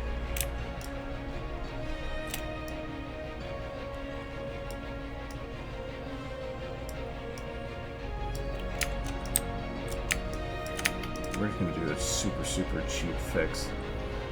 We don't want this. We want ember. Now your armor. You.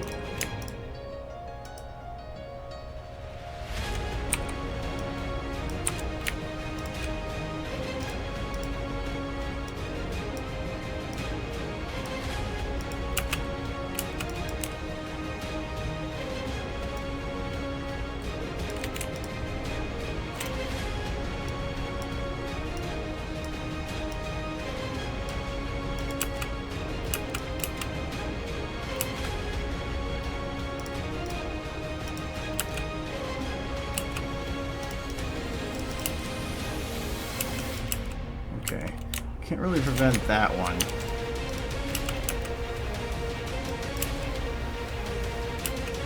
Ah, it put the crap on me. Yeah, like that's what I did with the show. That in terms of animating, I thought that, you know, they had a way better quality and higher quality than me. So I just said I'm gonna copy them. That's why I put out a lot of my stuff as free, because it's like the animating files, because if somebody else can play with it and see, or not just see it, but to actually like load it up and like look at it in detail, I feel that they can learn more from that than anything else. That and I am constantly grabbing pieces from my old animations to save me time, and I thought if somebody else can do that too, I'd rather have people making videos and seeing something make its way to completion. If I can save them hours of work by having that movement completed, great. As long as they're not relying on it as their only method of animating, because that's supposed to be more of a learning tool. But if I restricted the use, it would deter even those that wanting to use it correctly and the way I intended from using it. So I just said, screw it. Use it however you want. Don't care. Okay,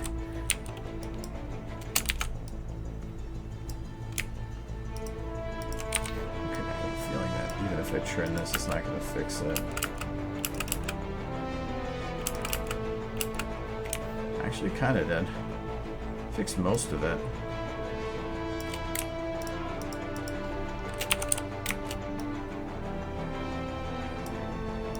So I'm just moving this, I'm finding where's clipping, so it's clipping right here, and it starts there, and I just find about the midpoint, and then I'll just do something to, in motion-wise, to fix it. Like right now I don't care that I'm destroying the legs, because, actually I broke the hoofs, but because it's not going to matter.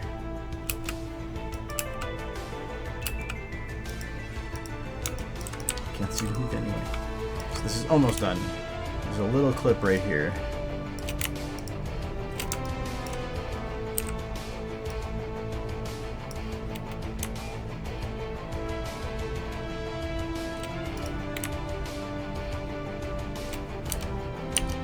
Yeah, the squeeze from the animation. Okay, there's a little clip there, but I'm not going to worry about that.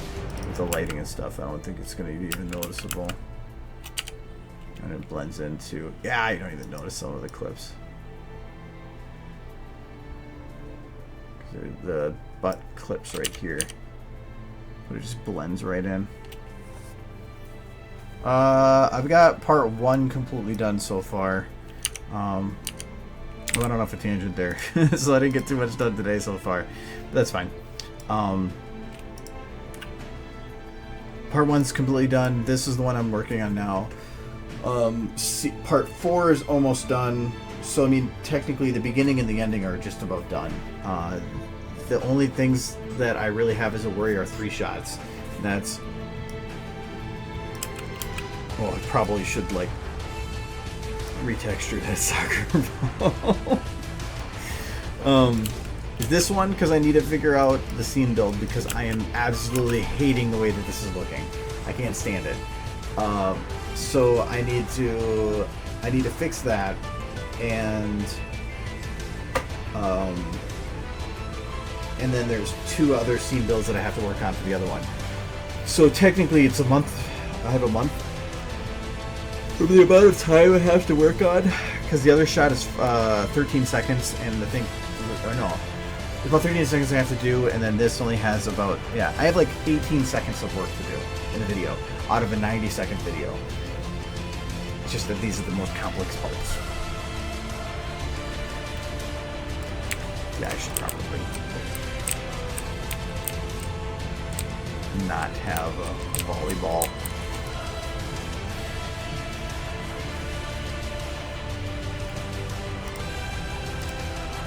You know, if there is something regarding a video that I've done before that you want to see me like look at in detail, or like if you even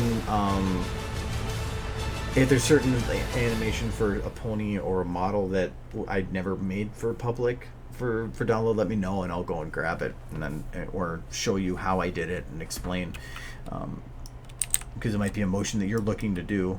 Oh yeah, I forgot. Ball. Ball. Pause.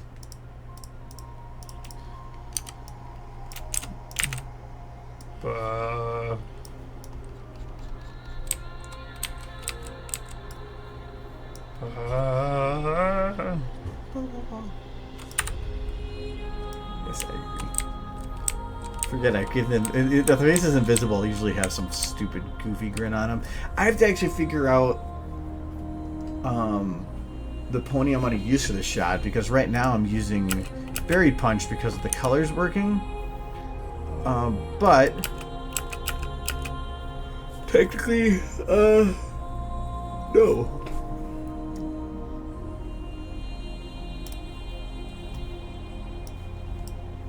Let's try and look it up quick.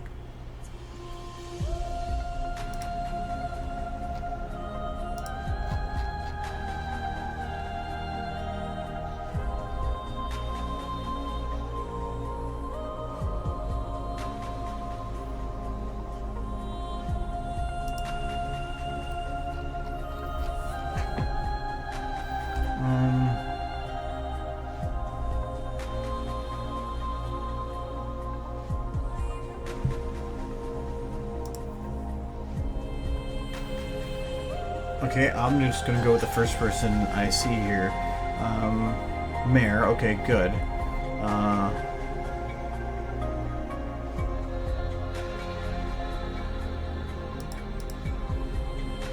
Oh, I thought Cherry Man was gonna be an insult. I don't remember the names of these people because they were in the story for such a short period of time. Does the wiki have anything on that?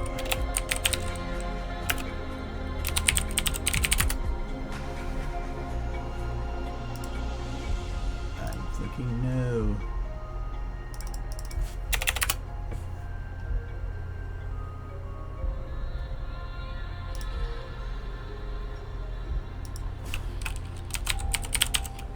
Oh. Ah, I did it as 2. Did I do it as 2 words? Ah, they don't actually give anything. Well, I'm gonna say if it's cherry mane and they say red haired, it's gonna be the color of cherries. So that makes that easy.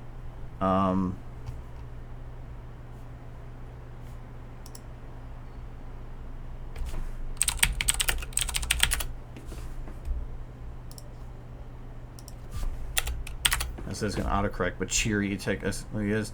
So I'm going to go. This looks like a good red. We'll just use this.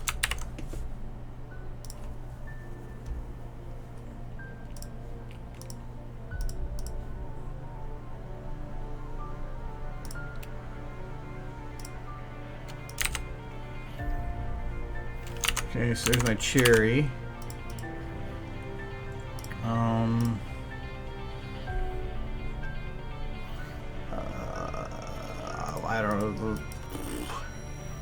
I don't know if they're gonna give a coat color.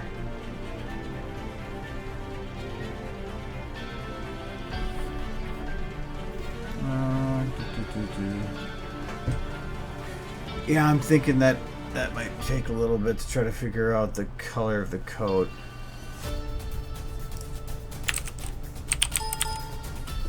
No word for coat.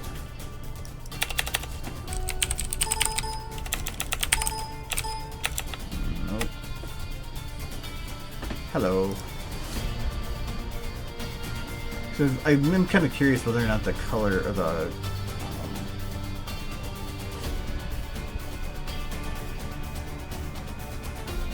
oh, blue hoof. Okay, I thought maybe this for a second there. I'm like, blue and red? That'd be horrendous. Sunwings.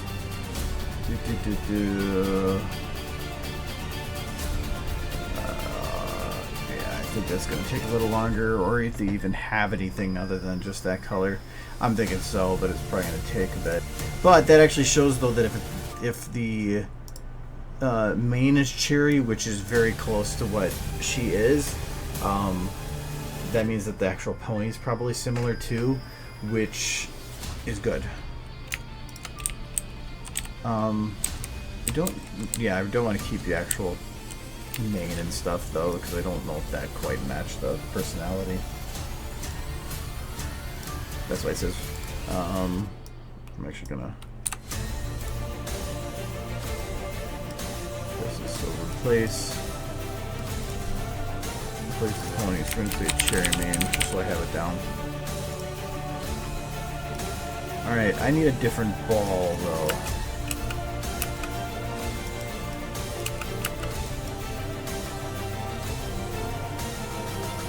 She seems so derp. So derp.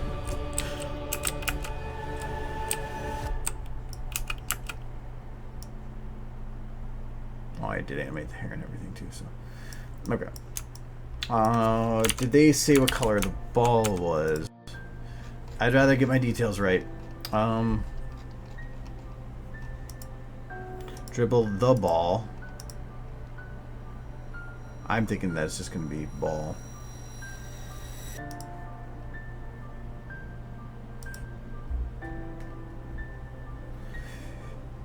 Best color is probably gonna be brown.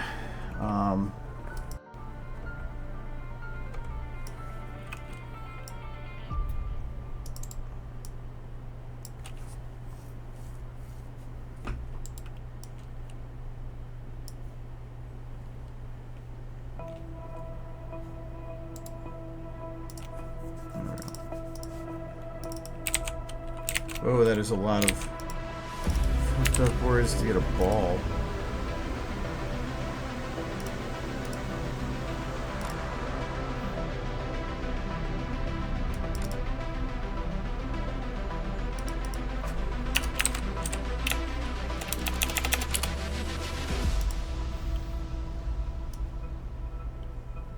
Is that the name of the brand?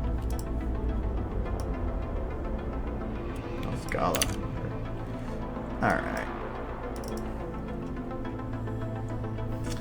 Well. Interesting method of getting the texture.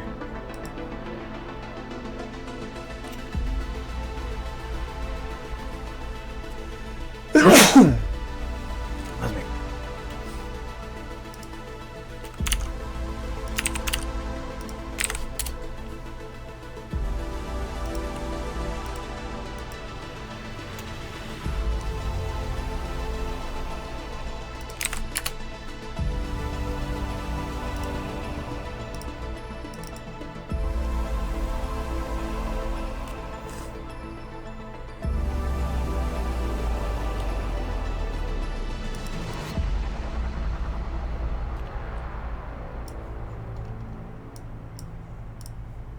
Oh yeah, I forgot. It's right there.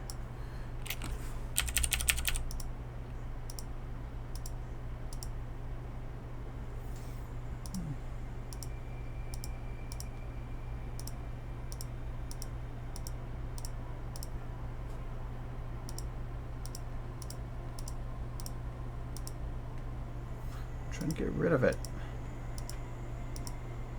There we go.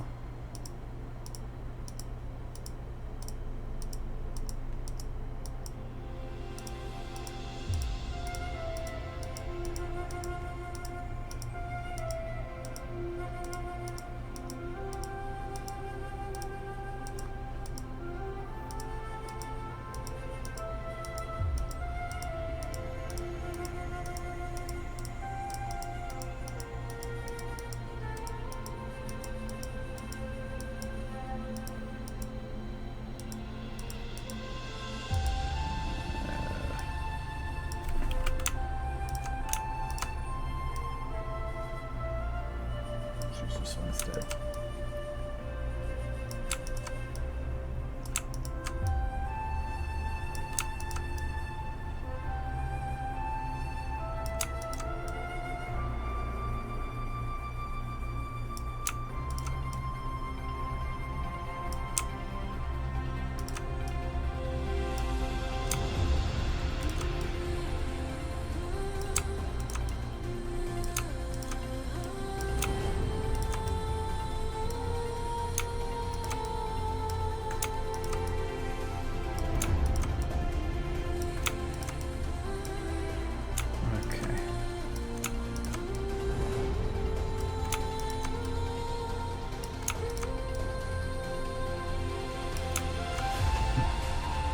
There, gone. Okay. And all these words.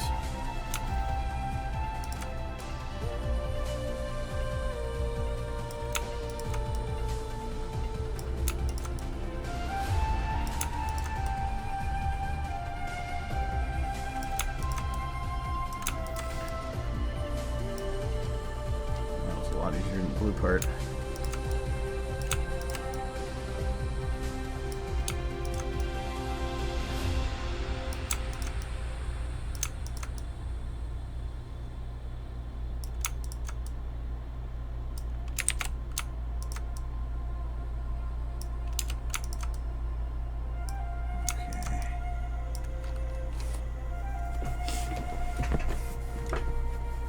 Now you want this to be brown, so we will do brown.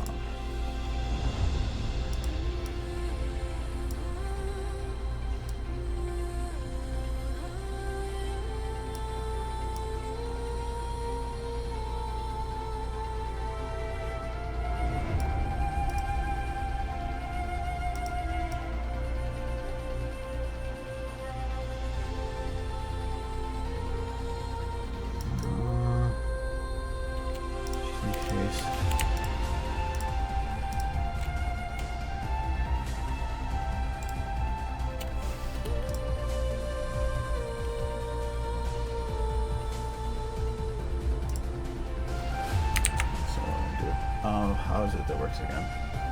Oh, that was it. I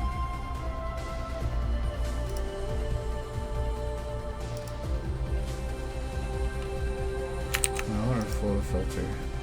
That's probably going to be this one. Yes.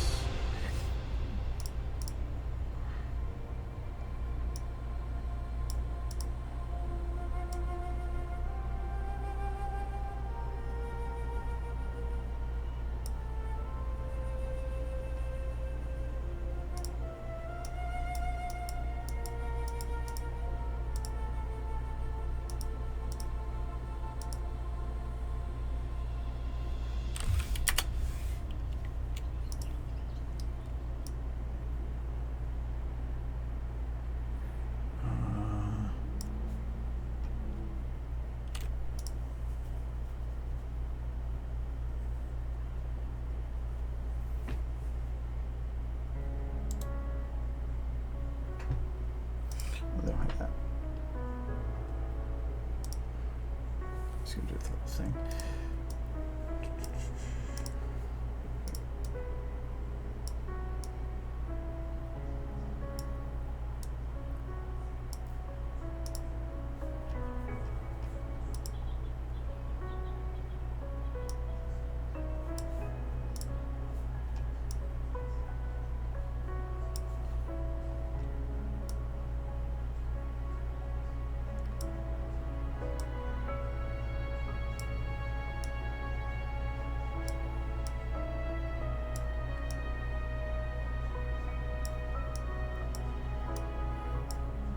guess it's gonna be a. I already did brightness in that. Might try that, but I think it's just a little bit orange still.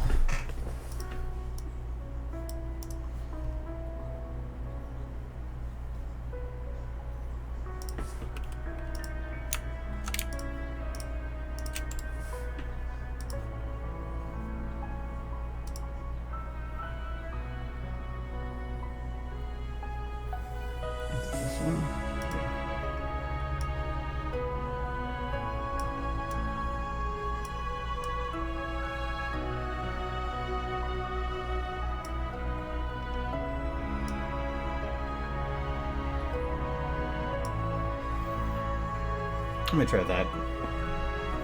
It is an ancient ball. Well, the thing is, I can do whatever coloration I want on here, but when the actual light hits it, it could look completely different. So that's... I actually had that problem of when I was trying to build a different, or a city thing. When I was trying to build a city flat onto a texture, I did it while it was colored. And when I did that and then brought it back into the scene, the colors overlapped on top of each other and it made it super colored. So I had to turn all the lights to pure white, then loaded that in, and with the color it actually looked just like the buildings were in that color because I used white. It's it was kind of interesting. Is there anything in the texture as a Targa is I think, although I'm not 100% sure, I thought Targa was lossless.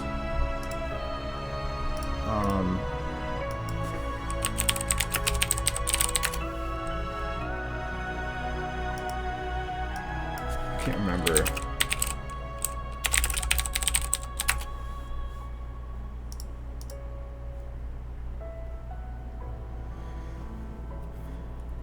Yeah, that's what it is. So, Targa is lossless, PNG is not.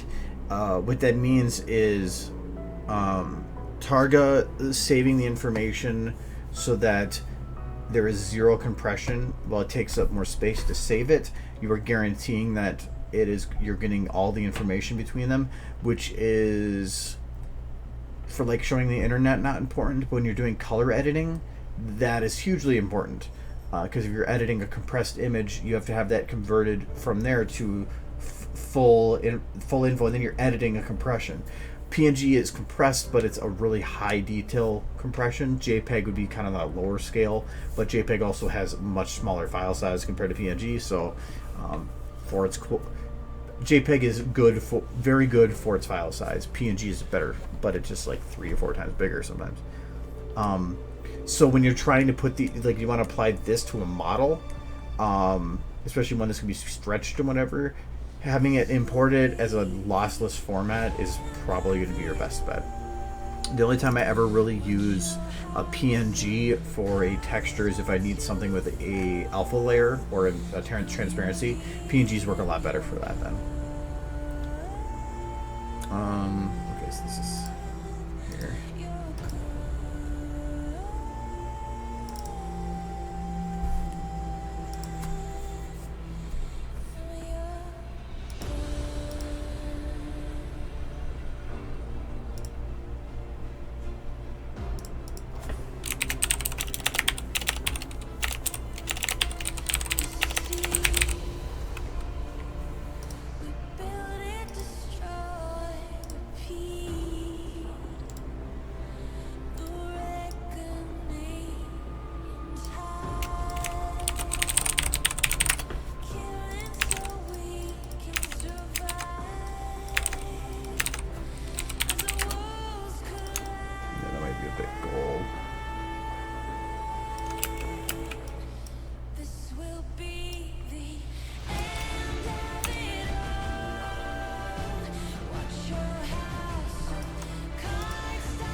I think what might actually work is just dropping the contrast.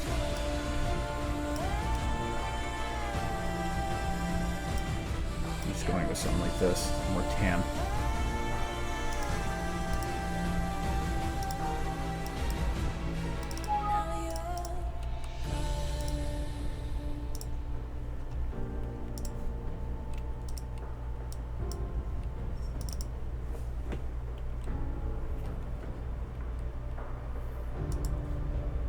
I'm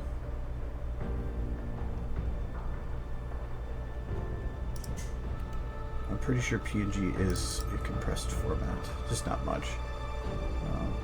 It says losses here. Yeah, there it is. There are a lot. It's PNG is a lossless, but it uses compression. Okay, so I see how it is. So it just has to uncompress it when he uses it.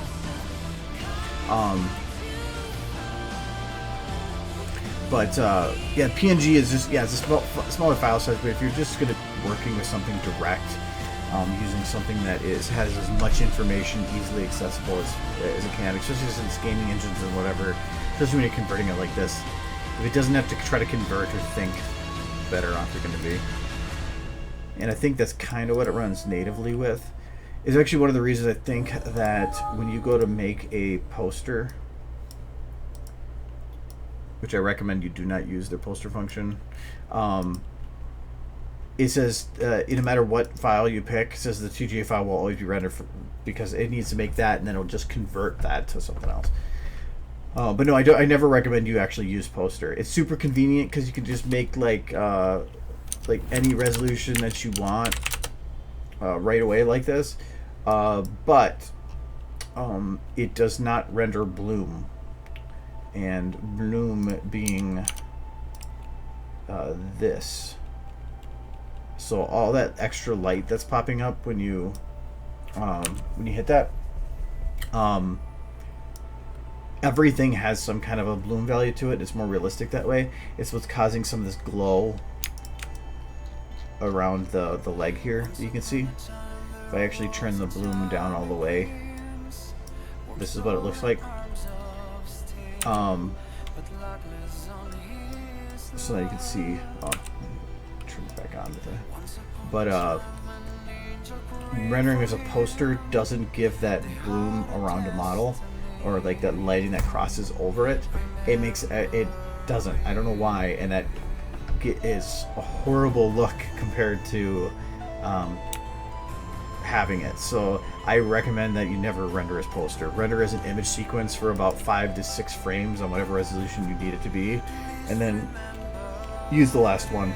And I say that because it'll fix some of the flex issues.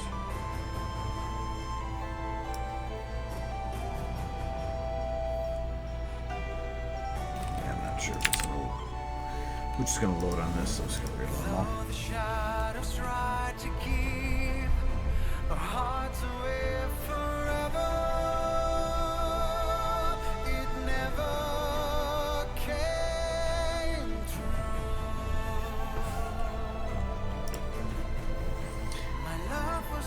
I think the VTF edit will take in JPEGs. Yeah, it will, but I recommend you don't. The 3 that you should only touch are Targa, PNG, and Bitmap. Any of the other ones aren't worth it. GIF is already low quality. JPEG is compressed. I don't know DVS, but I'd recommend Targa for anything if you can. Bitmap has uses, but rare, and PNG is really just the most useful in its transparency.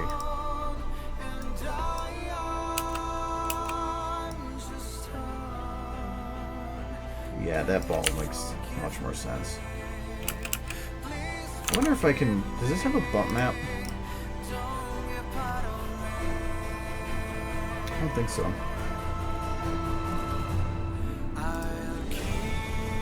Let's give it a bump map.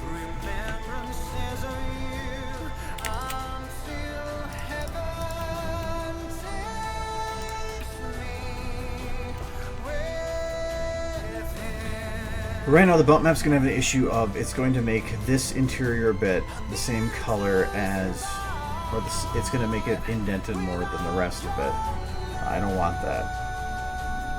So we need to make this the same color as that.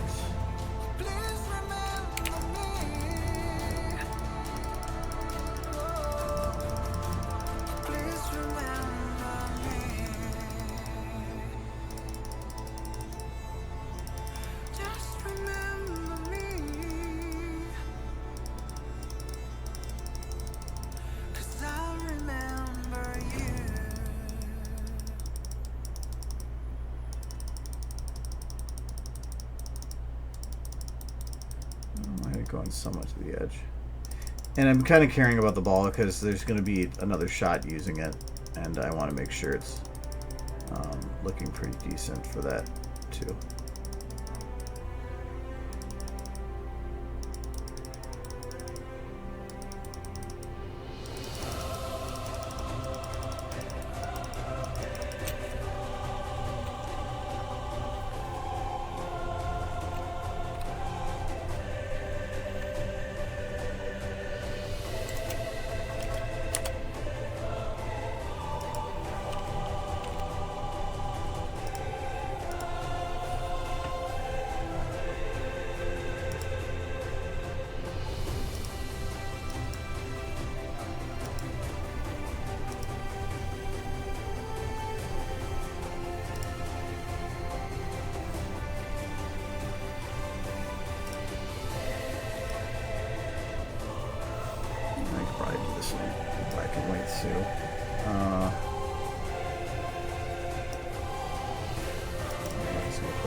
I guess I thought they renamed that tool.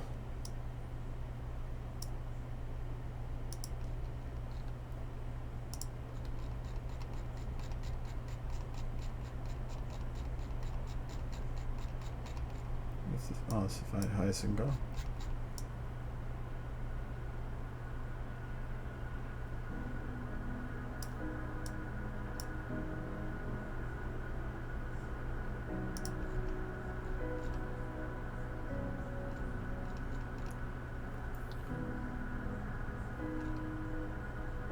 That looks pretty legit, actually. All right.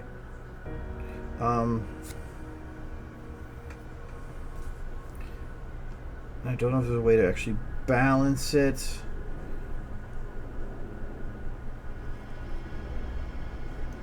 Because this is going to be a little darker on this side compared to the other side, but especially when it crosses over, it's going to have probably a line of difference. Oh no, because I would have been there to begin with. Well, let's see what happens.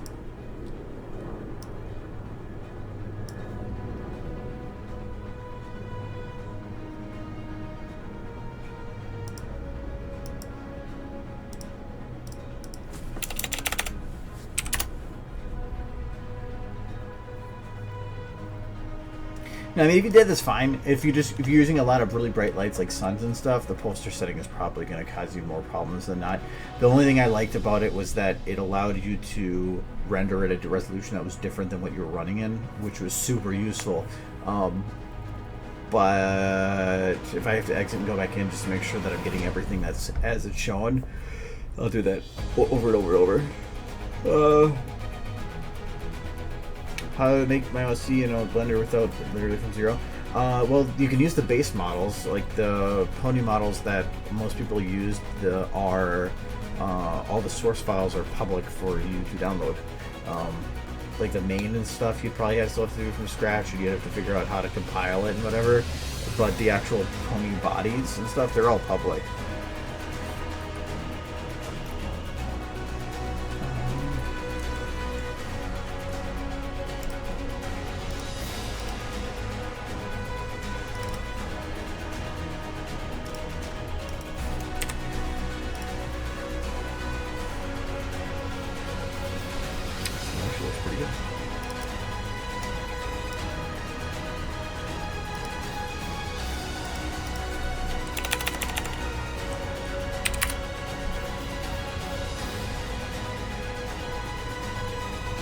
Yeah, when it comes to a lot of the modeling questions, I'm not the one to ask. I am very limited on my knowledge on that stuff. only made a couple models myself, and they're mainly just like flags and static things. That's about the furthest my knowledge goes. So I'm not able to assist you.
It worked.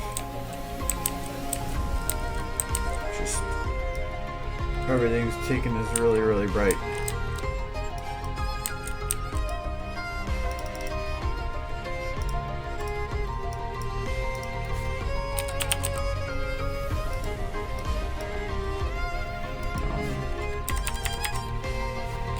This would be if it didn't work. It would be erroring right now.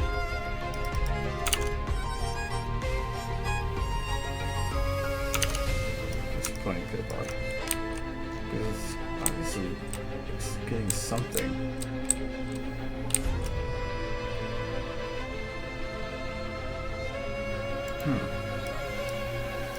It'll break the model from here and on off.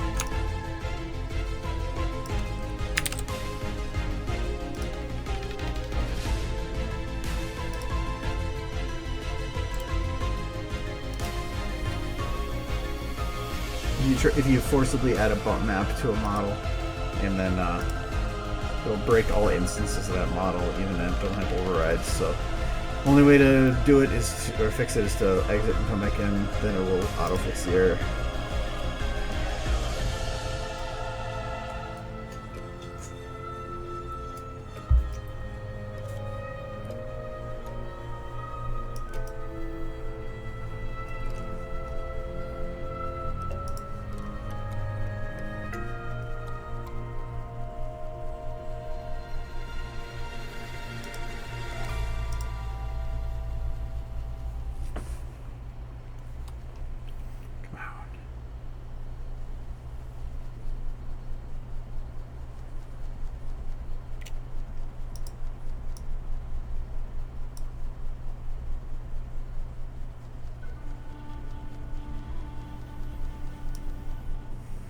About fixed. Yeah, and I actually like the colors on that now.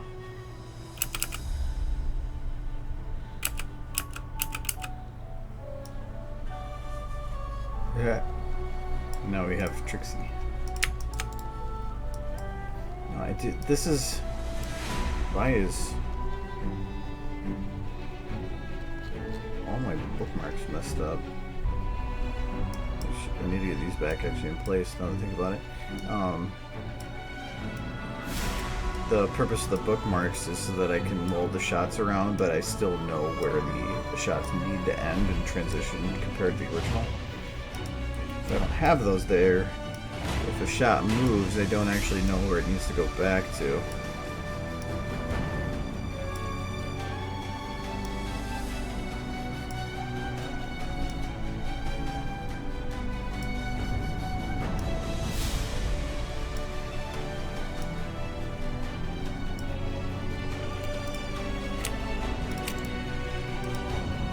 Okay, just save that. But no, this is technically the shot I want to kind of figure out.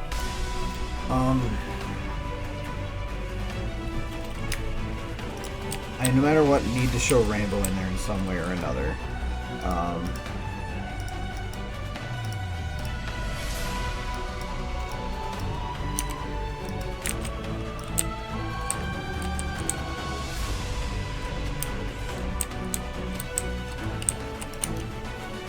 Let's see, if I went this low, and drop the aperture maybe a bit, I could make it work.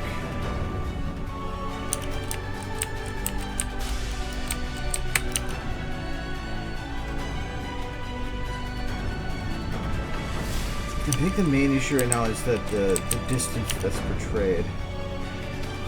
Actually, this isn't that bad. It changed. I'm pretty sure a camera angle like this isn't going to work. No, actually, I can tilt it a little bit, maybe, but not that much.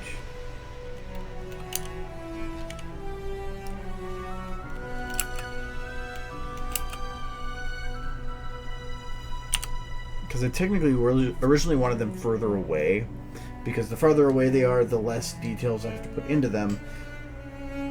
But I think that this is going to be what I'm going to need to do.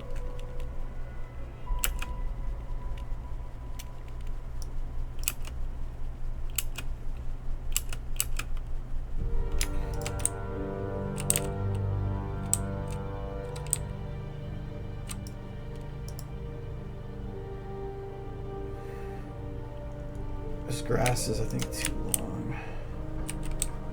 I was trying to cheat the grass over there, but it kind of looks cheap.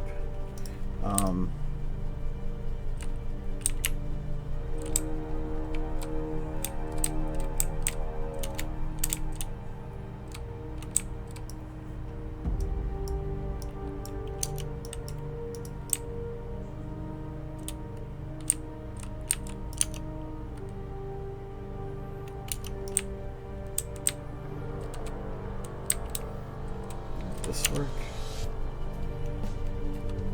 No, that just looks even cheaper.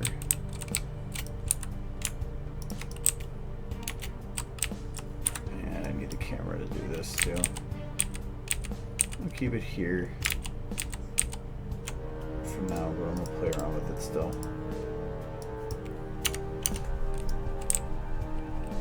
Because the idea that I originally had for it was to have it be that the camera was probably like around here or whatever, but it was to utilize, in my head I had it more like a kind of a sunset shot where I could utilize silhouettes more. But with this, it just, when I actually did it, just didn't have the oomph that I was looking for at all. So that's why I'm trying to figure out something different. But remember, I was technically on a building overlooking this at the moment, so I'm trying to find something that works for that. This is a full zoom in. I don't want to do that again.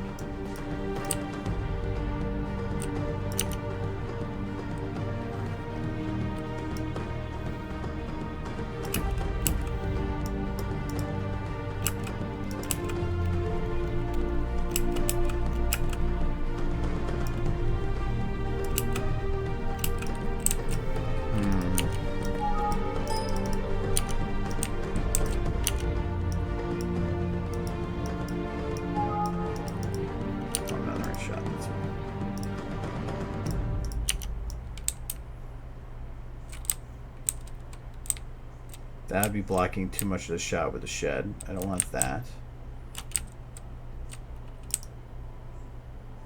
That would look weird. That would look weird too. I think the only way to really get her in a focus is is with this. At least where I can have a shot that looks good too. Oh, the save files.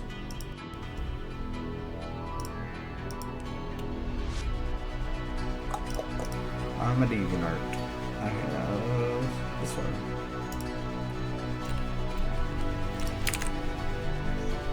This is what you're talking about. And so this doesn't have it's not the save files for SFM. It's the per pony animation, so you have to actually import it to the actual pony, not to. It's not like open it in SFM as a save file. It looks like the same. They're both named DMX, but that's not what it is. But it has a breakdown of all these. All these videos have the animation files in there. And it wasn't really that much work to do it because I saved these for myself anyway, so I just put them all into a file for you.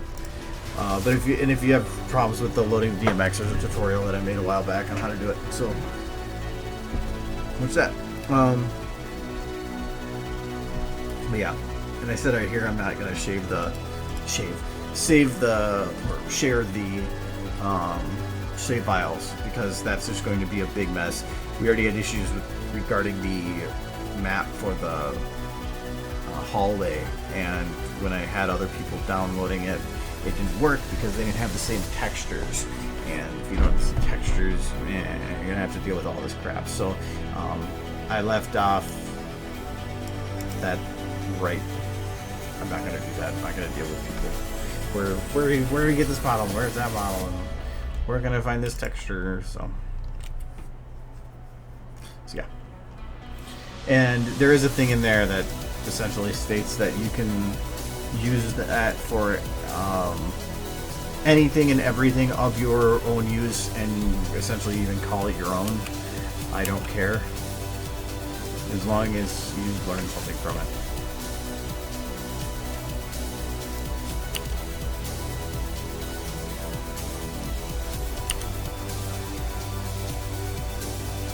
Let's see if I drop the atmosphere to this.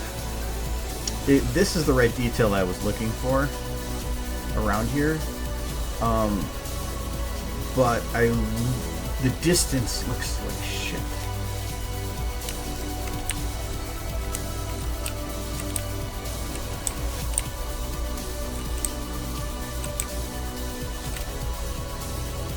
Yeah, I've seen the trailer.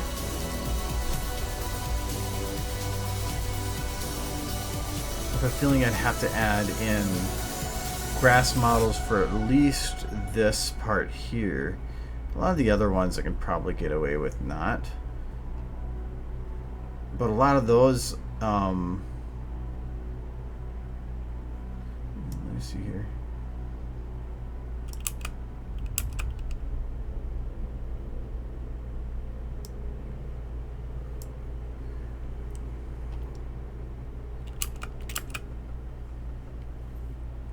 The audio for this part. Protect the ones I cherish. I've gotta be stronger.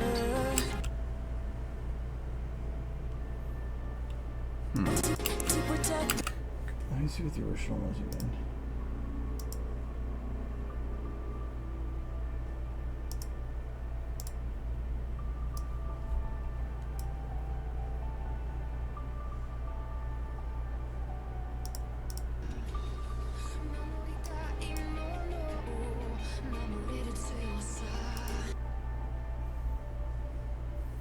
She's just like literally playing her on top of a building.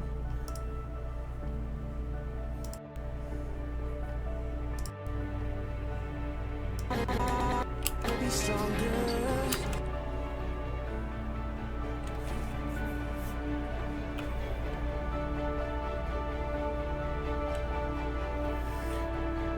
I wonder if I have her standing on the building instead.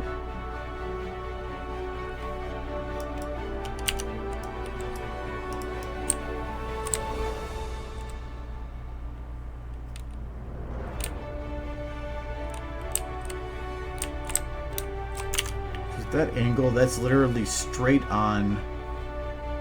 And I don't even know, like that they never have that scene in the actual anime, which I always thought was weird. But I can't do straight on, because like straight on would be this. I can have them towards the top of the hill.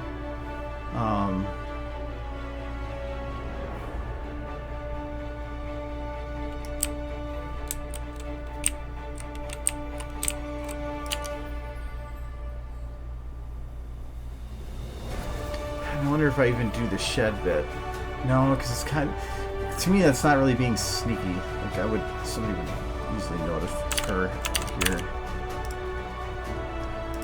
And I thought I looked at this up before and there wasn't really any details regarding the shed itself.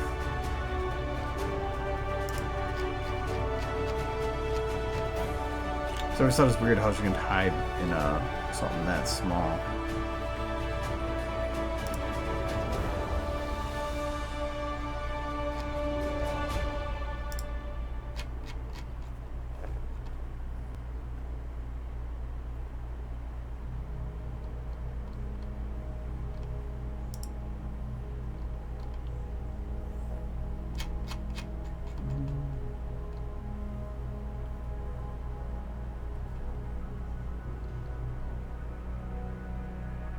Top of a wooden shed from behind a line of cheering bystanders. Ah, that's even more difficult than if I have her on the shed. Well, actually, you know what? That might give a little bit of perspective.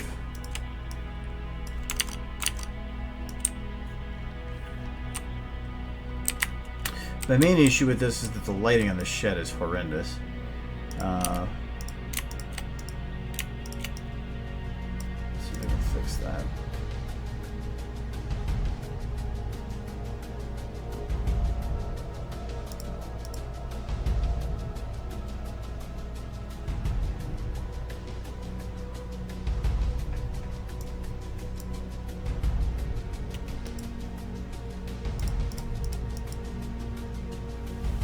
Where's the light for the shed?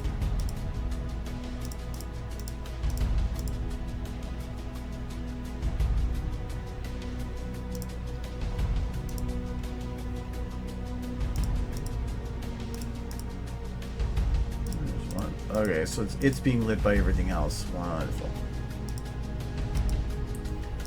The back of this shed should not be that lit.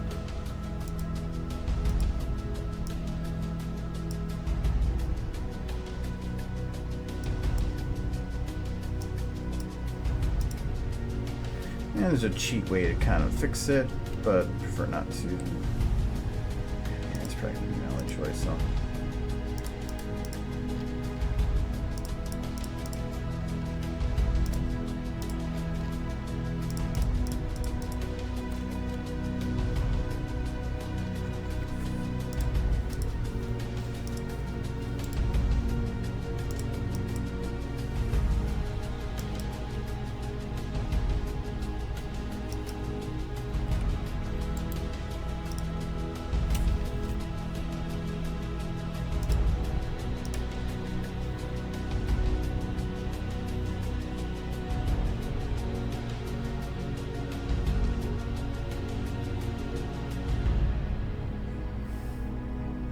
If I put, I want to have her more of a focus because there's not enough time. But I thought about I could actually do this shot instead from like here.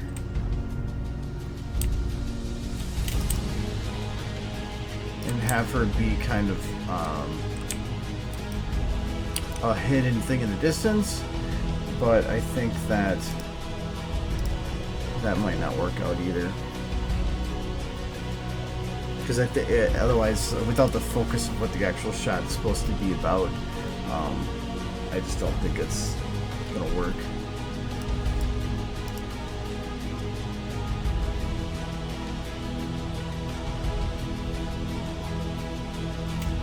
Does she put the cloak on before jumping down, or?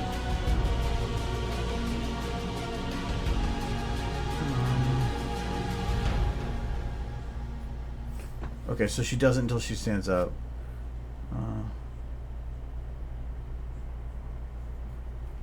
Yeah, and that uses a hood, and I don't have a hood, so I don't think that would work either.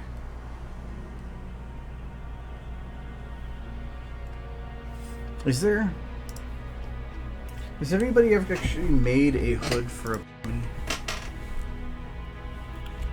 I'm trying to work out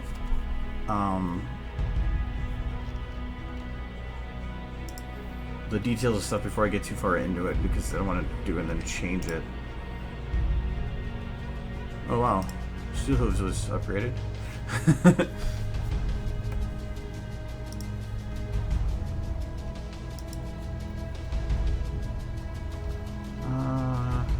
I swear there was a hoodie model.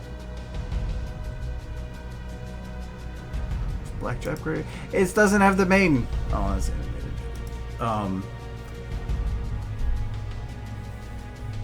I like the old main, the other main. It's one of my favorite things to use. If anybody knows where I can find a hoodie, that would I would probably actually do that, because I think actually having her wearing, I forgot this isn't pages anymore, hazmat sparkle. Having her wearing the hoodie actually would be a nice difference from the rest, because that's not a hoodie. So these are like the jacket's really cool that we got now. Those hats, I mean, they're weird, but they're cool. Go, no, flash sensory, screw you.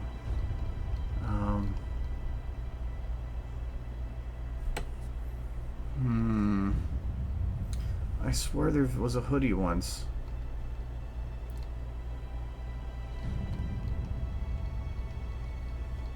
But I swear it was around this point that I was looking for something similar. With no luck. Plus the main thing is if you have a hoodie, having it so that it has a couple bones built into it so that you can actually get it to sway in the wind. Because like this could work kind of as the blanket bit. I can at least remove the sleeves at the front.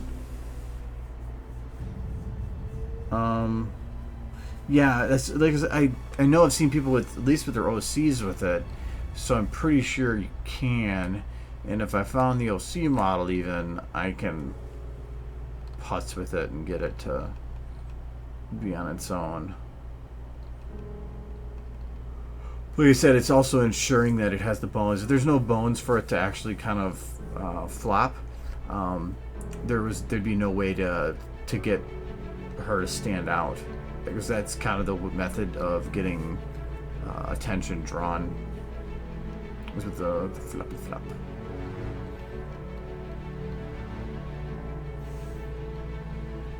Hello. The excitement of me look for models. I think that TF2 has one, if anything, and if they have multiple bones, it should be easy enough to manipulate. I don't even need her head to fit in her well. All I have to do is, I can actually don't even need a head. I probably passed it, if anything.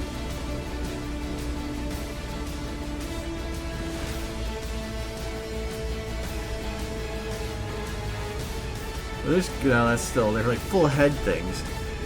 Just what? Hell yeah, let's see what I just have for model. I'm just gonna search hood and it's gonna be like the first thing that comes up.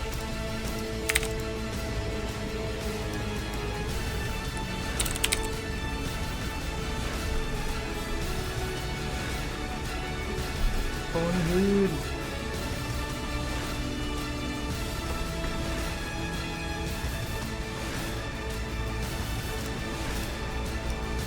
See, hoodie. It's not a hood. I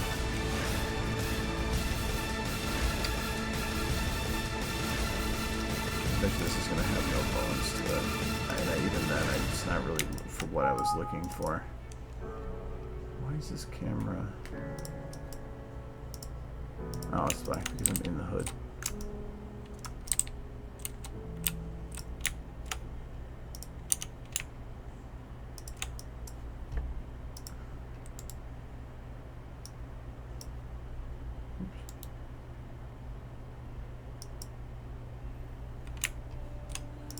Yeah, see, that's the problem I see with it. Is that, yeah, it's a hood, but it's only got one bone. That's it. So there's, if you want to make it like realistically blow in the wind, that's about the best you can do. That's not realistic. So that doesn't work too well.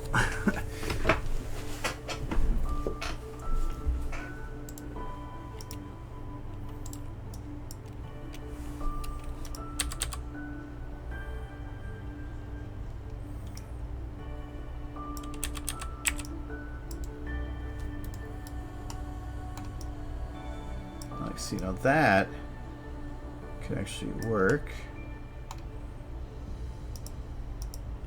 Can you get the hood separate?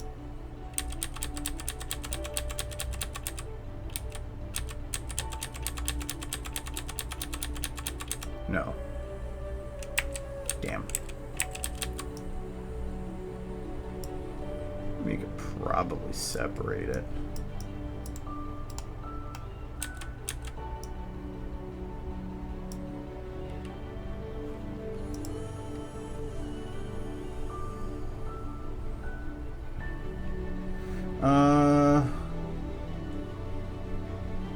It depends on if it has bones. When is this made? Oh, just from last week? Who made it? Background. It might. People have been adding a lot more bones to stuff lately, so if it's older, I would make the assumption that no, it doesn't, but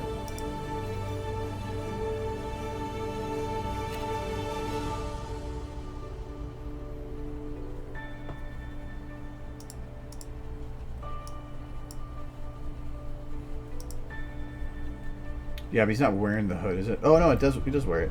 I think that's the one that we just tried, though. How old is that model? Yeah, 2 years. Yeah, it probably doesn't have any of the flexibilities.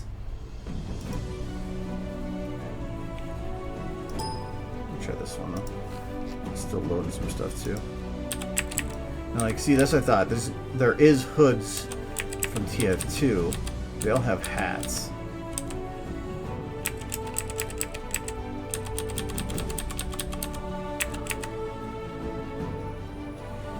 Technically, that would actually work. If I just, I wonder who that's for. If I took out the texture and the bump map for it.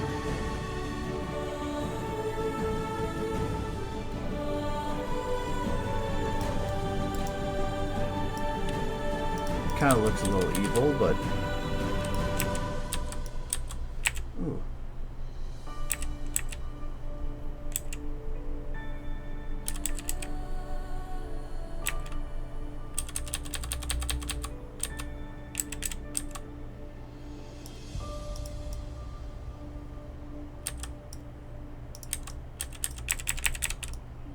I'm gonna try this one.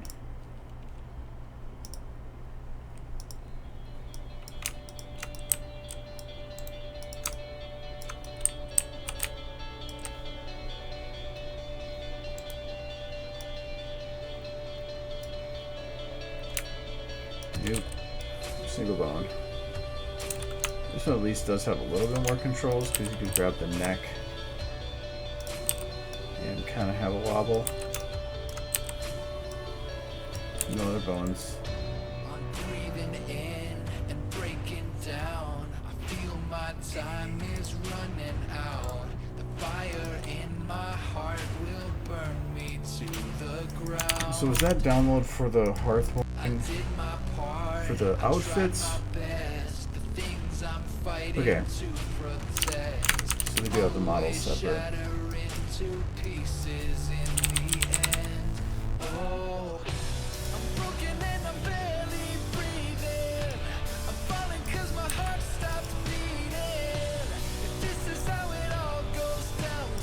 Oh, boy's a joke. I like PJs. She's in her PJs?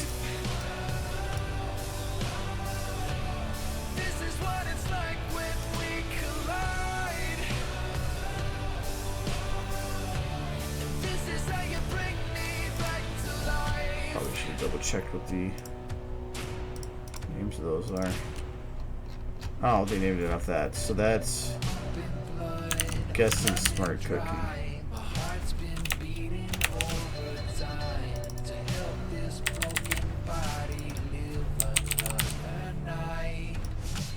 No? Oh, I had that wrong. What was Twilight's character's name in that? I can't remember. Oh, I can search hard for me.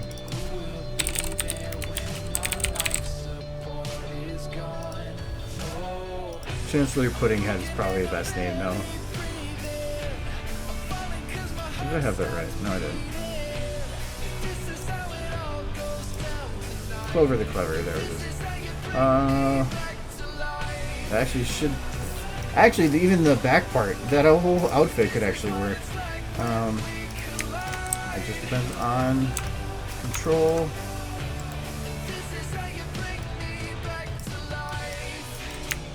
No control, no. I might even go with it though, because the outfit itself works almost in full.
I can't actually hide her ears until later. Oh, well. And I believe her blanket was green.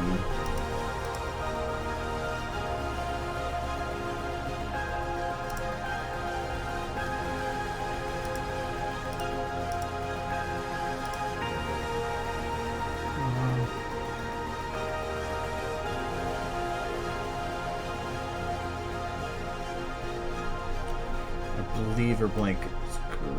I think it is. That's hard to remember. But that actually works at least. Blanket wouldn't make any sense with her tail coming through the top of it, but I might not care.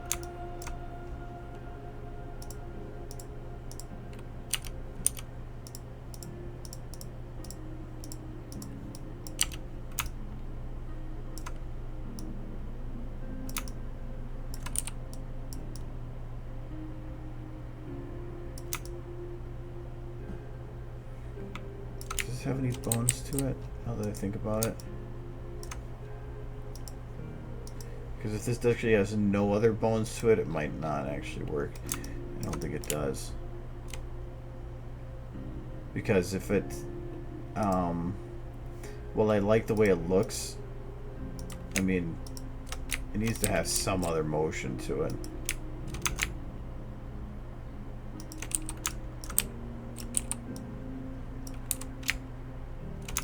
Yeah, there's like no other bones to it. Why do people do that?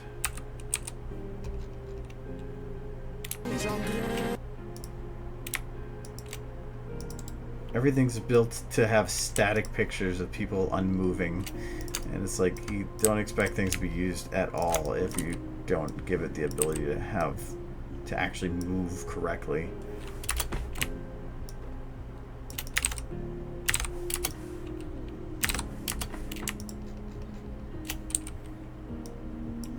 See if there's some way I can make it work.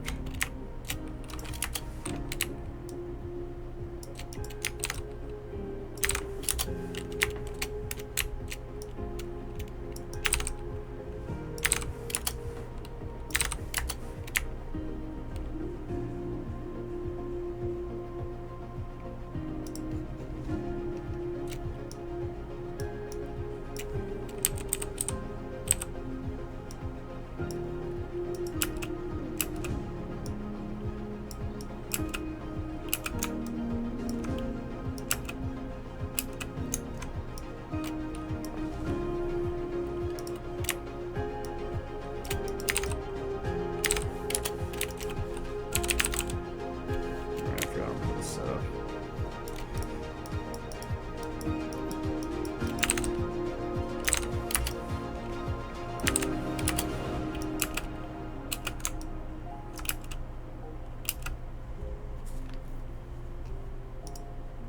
What's that? Oh, yeah, I've seen that.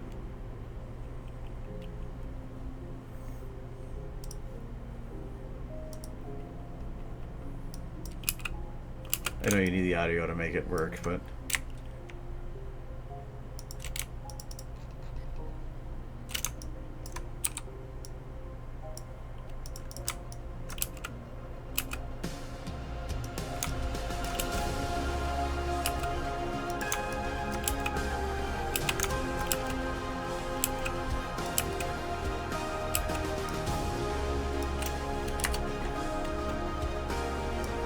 I've seen it before.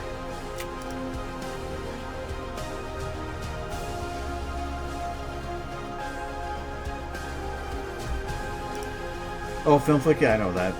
I believe that's the hood that I've already opened. Because I have that model. Normally when I think of hood, that's the first one I think of.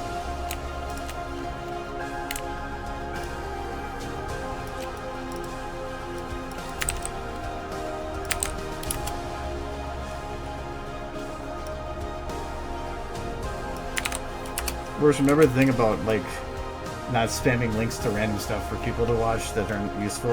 That rule does apply to everybody. Because if you start doing it, everybody's going to start doing it.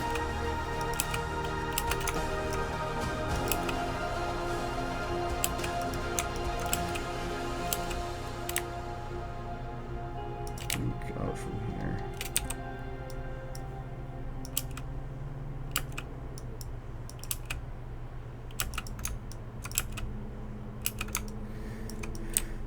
This works, but not at the same time. You need extra motion to make that work, otherwise it just looks like literally just a log. But her just standing up there like this is just gonna look like an old pony. I need to have that blowing so that I can have her hair blowing with it, but I can't have a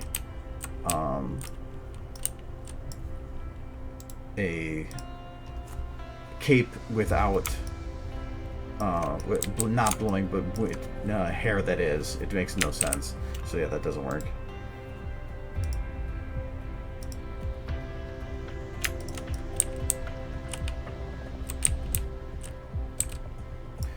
Still leaves me stuck with her like this. Did I darken her color but not her wings? I think I did.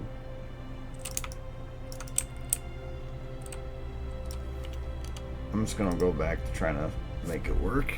This is the one shot I just don't know how to make work.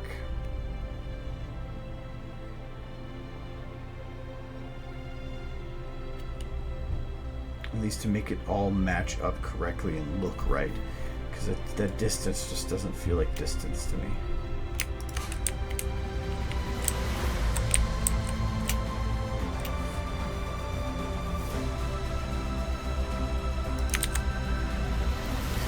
Try cheating it just to see if I were to load up models if it would work.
Mike, I thought you were doing things. You had a grandma to appease or something.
Try not to make trees using this method anymore.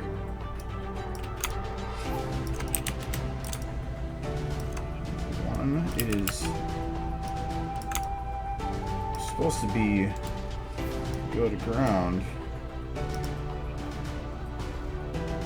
Electricity 256.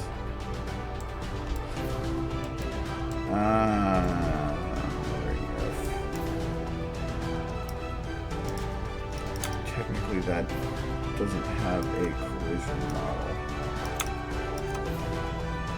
And if there's no collision model, it doesn't know what to collide with. So is it going up on these buildings?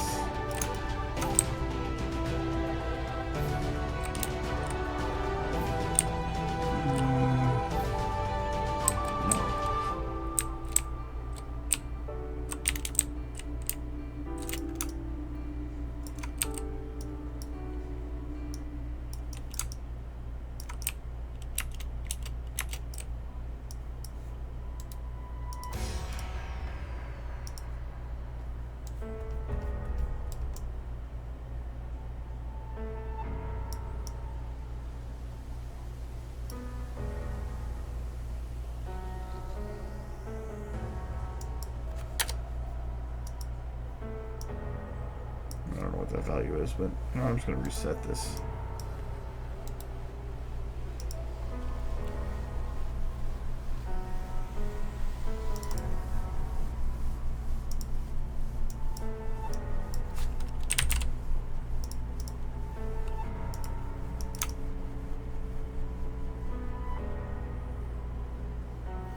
Yeah, because this model technically doesn't have, or these ones on the ground do not have collision models.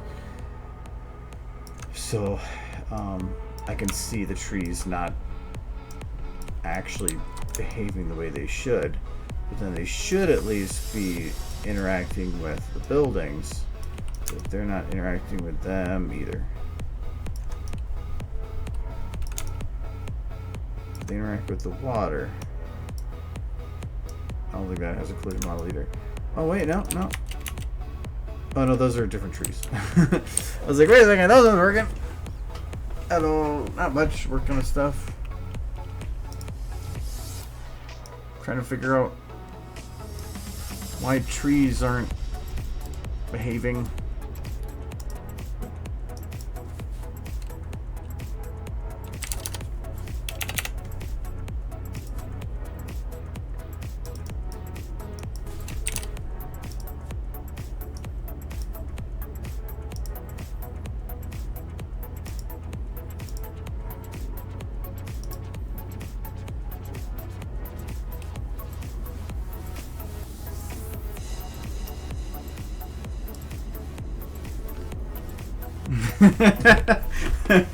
Yes, floating tree. If anything, you're fitting the name well. You're floating. Alright, let me make sure that they're at least interacting correctly in some way or another.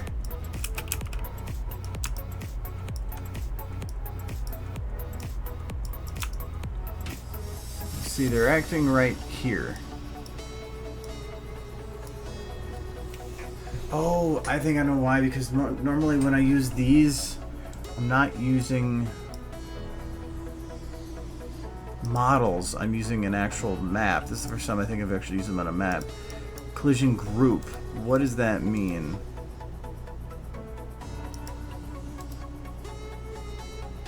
Rename attributes? Oh, that's interesting. I'm gonna say 1.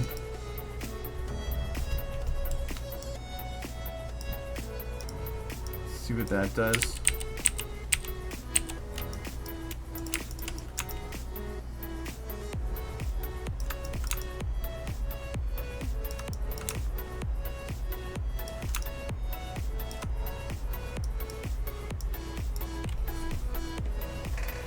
Really, I could always switch that map to make it work, but I'd rather not.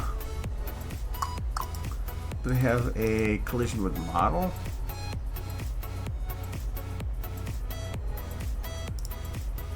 Nothing that's gonna fall until it hits such.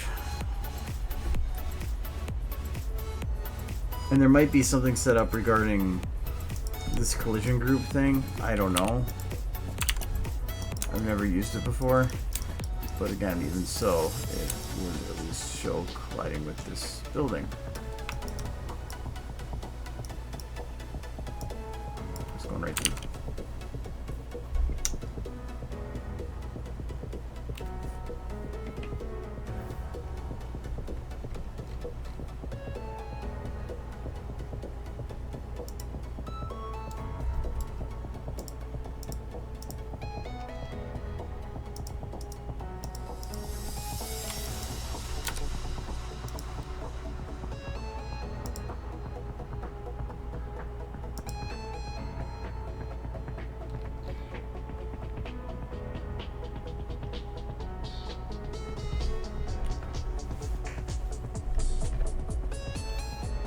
You should have just said leave. That'd make more sense. Stop it, Michael. What's this do?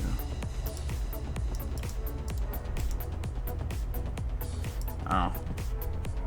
It's offsets it. Opposite of what it's doing. Well, okay, so spamming trees no work, but it can at least give me an idea as to whether or not it would work.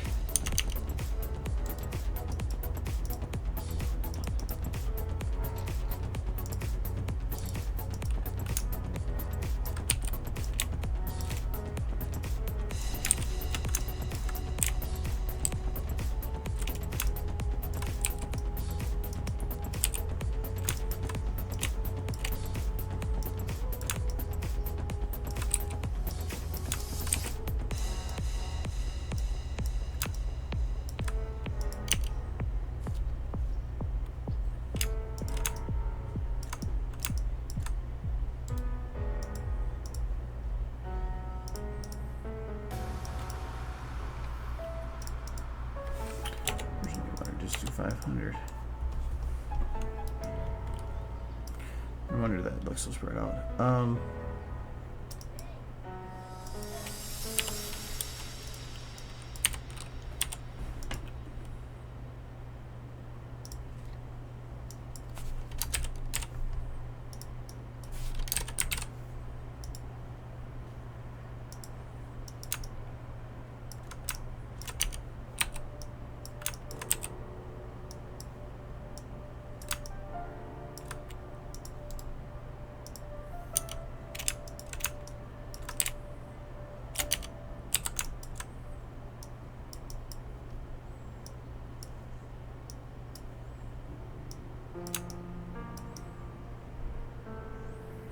I forgot I have them all the sets as these stand up straight no matter how I turn them.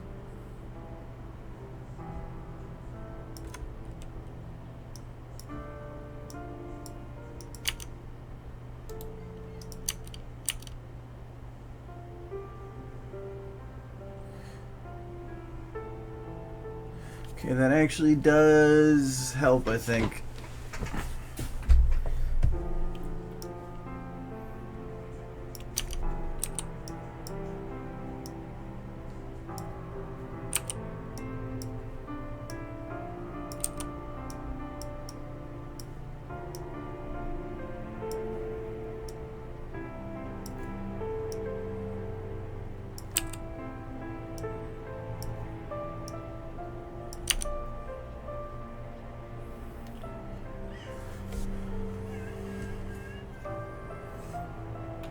The only problem with it right now is that the trees don't have light to them, which is what I expected from a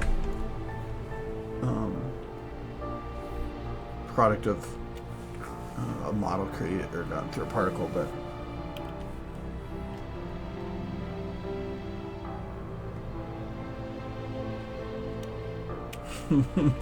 ban yourself.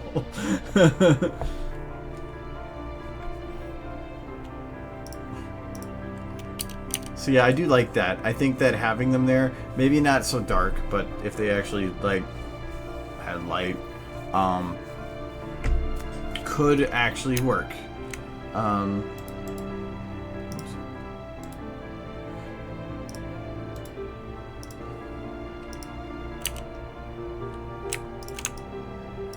How about in the mountain further away?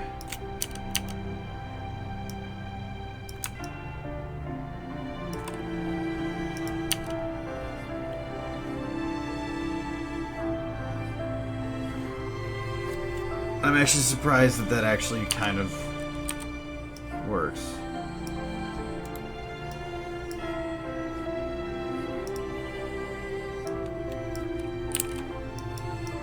It would take a lot of work, I think, to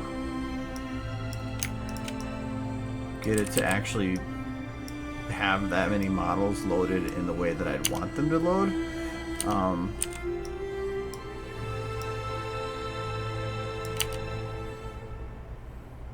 And actually, if they were to light correctly, that actually kind of works. They're not perfect, but they actually work. And if anything, like, say if I took... That's why I just knew they weren't going to light correctly. That was my main problem.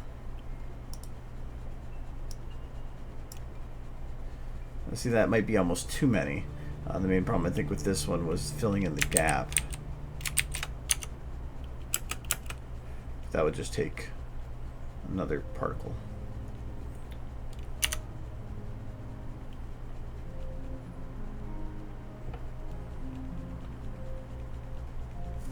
So yeah, and even like, I'm pretty sure that if I take any light, it's not going to work.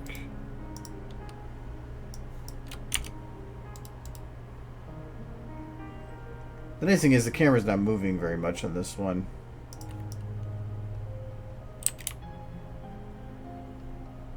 But a lot of these don't light correctly unless you like get close enough or hit them from the right angle. They're super picky.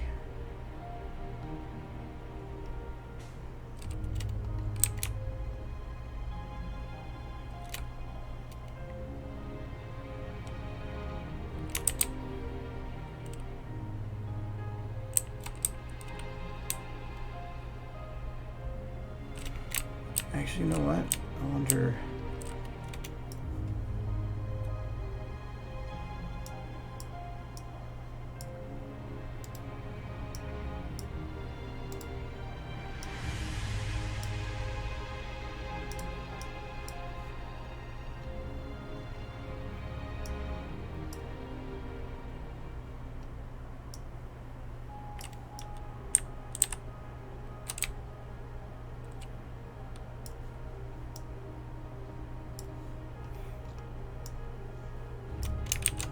Seeing if I can find something that would potentially enable lighting on those.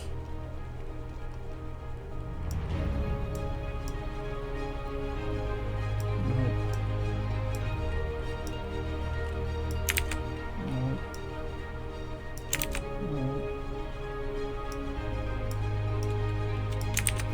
Those that have nothing to do with it. Same with those.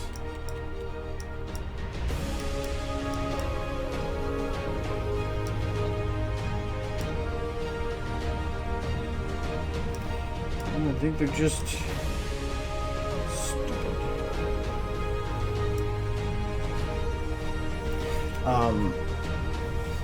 There's the other option of making all of them self-illuminate. Because really, I don't mind them being darker. I just need them to be lit some way or another.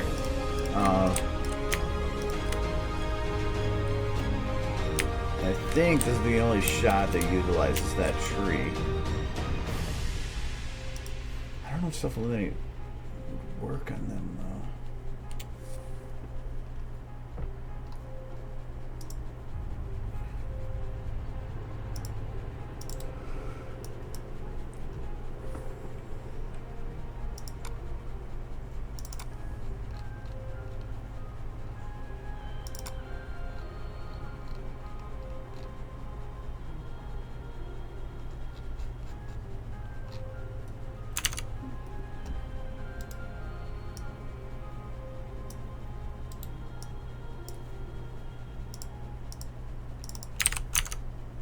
Oh, it's not even under there, it's just under GM Forest. Aha! And that's Burberg 2 and Burberg Burn.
Okay, what is that?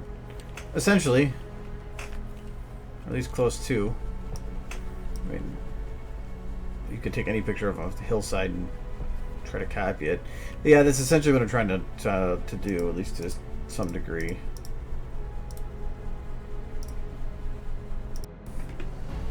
But the problem is I need enough detail in the distance, and that's what I'm trying to do. Okay, so if I shut off all lights, the trees are still dark.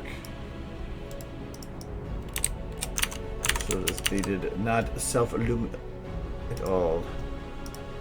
Let's see if... Oh yeah, some of these need a self-illum mask.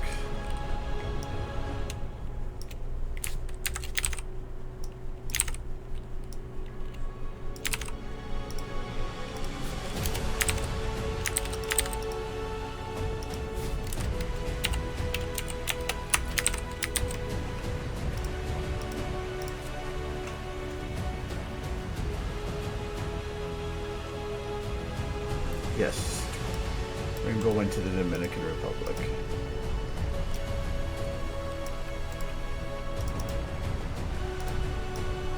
Okay, so it still didn't eliminate trees.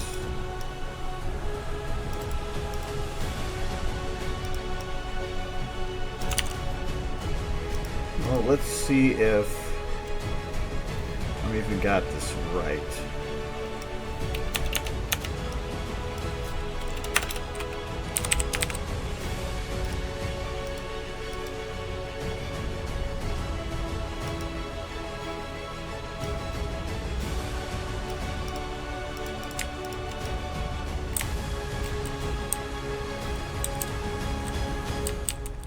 The ball is glowing. These are set to unlit, which means I have to have the wrong... Yes, that's what I thought. Okay.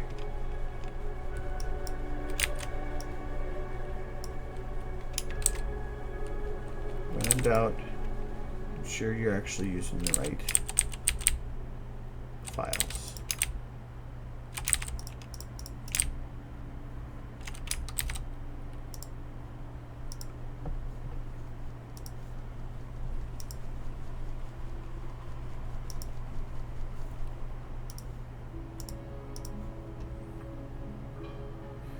These ones.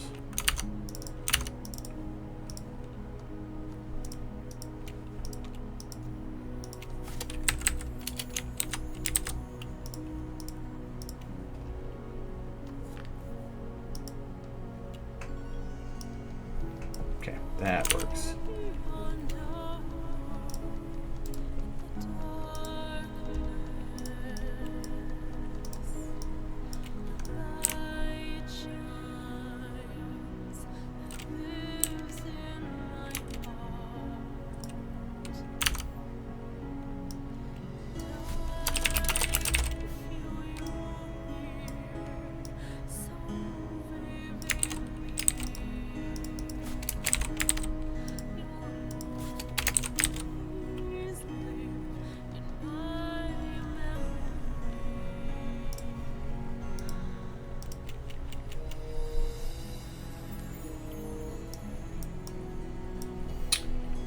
That part didn't work. You got poofy. Well, that kind of looks interesting. It doesn't do what I wanted it to do. So like I thought, transparency causes an issue with it. But I can always try doing this one as unlit. But I see this one be unlit is not optimal.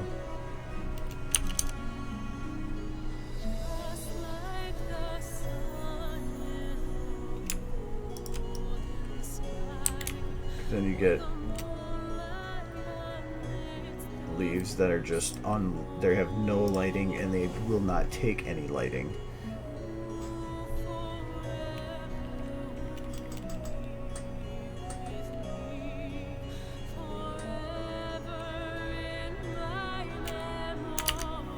Really, I wish I could make them a little darker than that, but well, technically, I guess I could.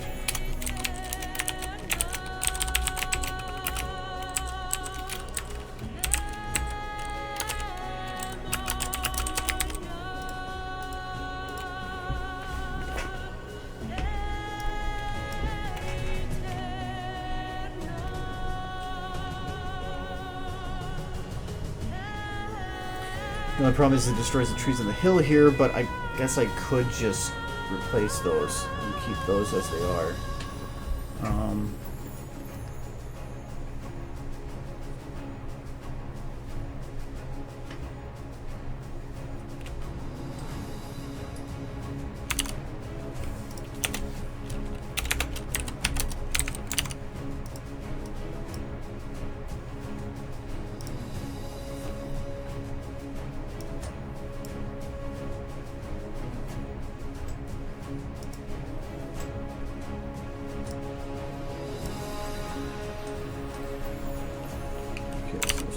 Green.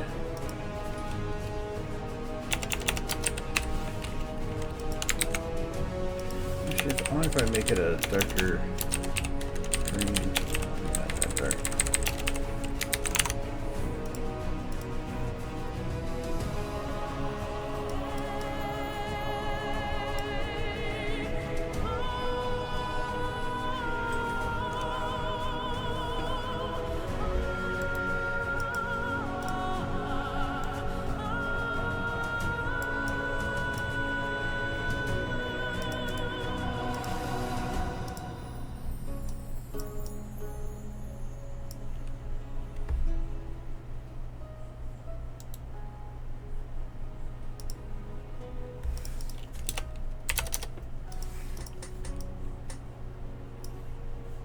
That's gonna quite. Nope, that's not.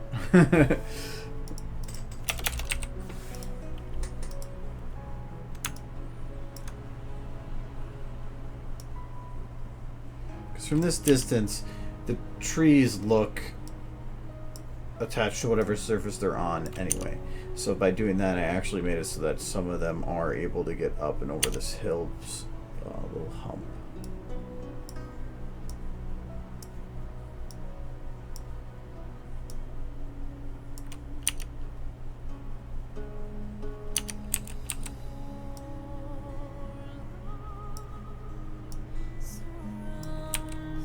Well, that's why it looks like there's so many. Now I understand.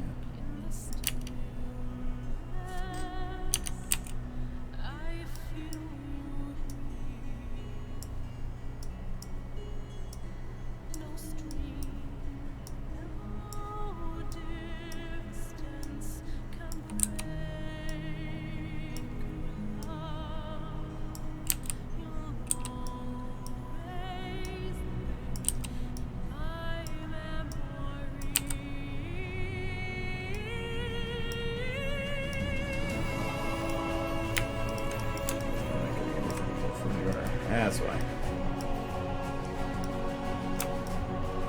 I'm just trying to get it to cover more of the hill from up closer here.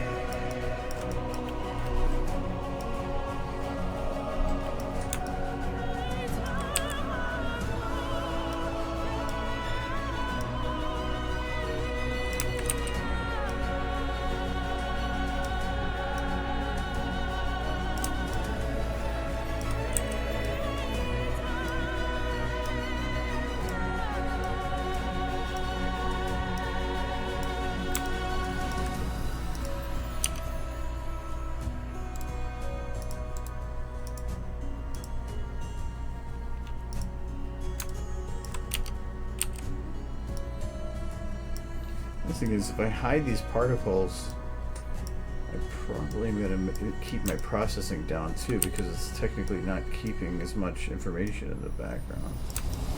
That'd be my one concern.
Probably got like 2,000 models loaded, it's fine.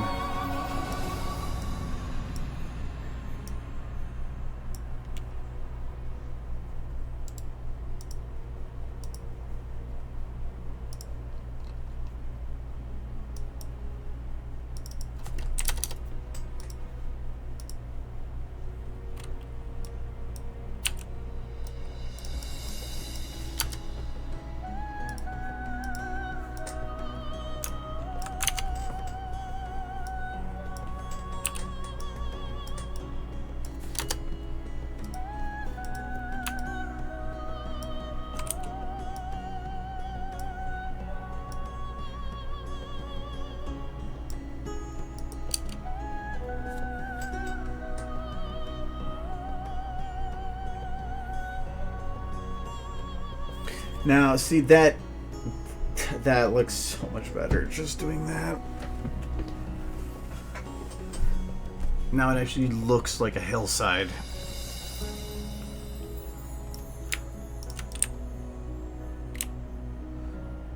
problem is I'm going to be over processing with the trees. Like these trees, how much is this actually on camera? Just this, but we have all these other ones down here, so I could probably go in here, bring this number up and drop the count by 100.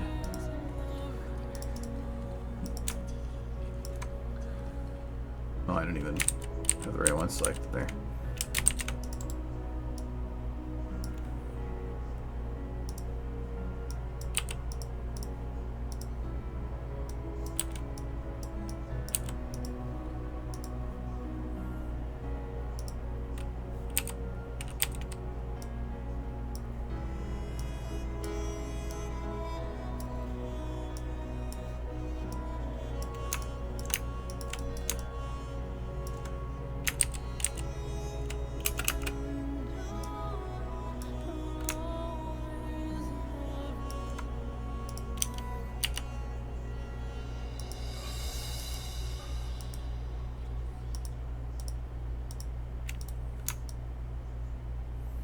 This one, they're going all the way down into the town.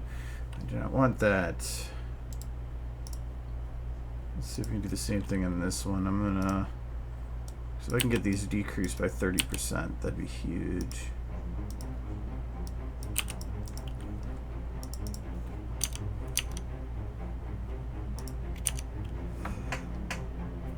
Let's see.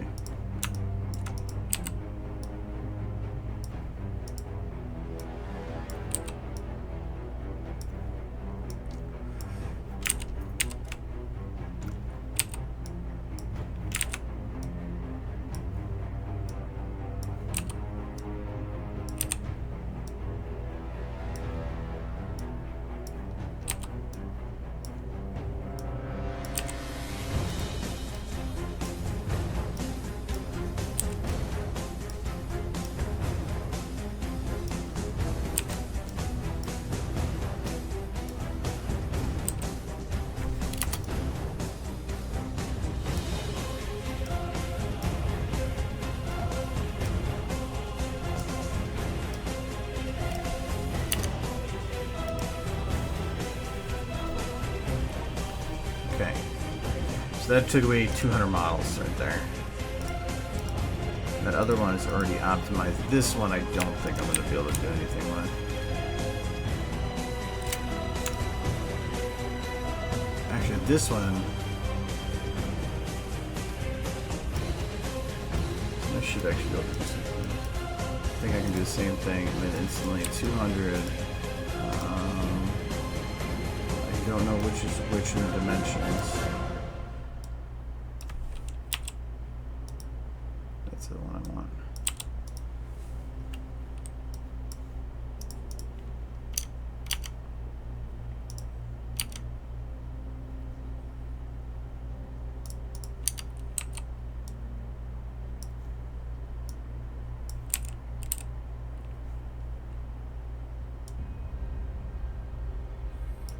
Oh, the river? I can show you in a sec here. The river is actually easy. Perfect. Okay.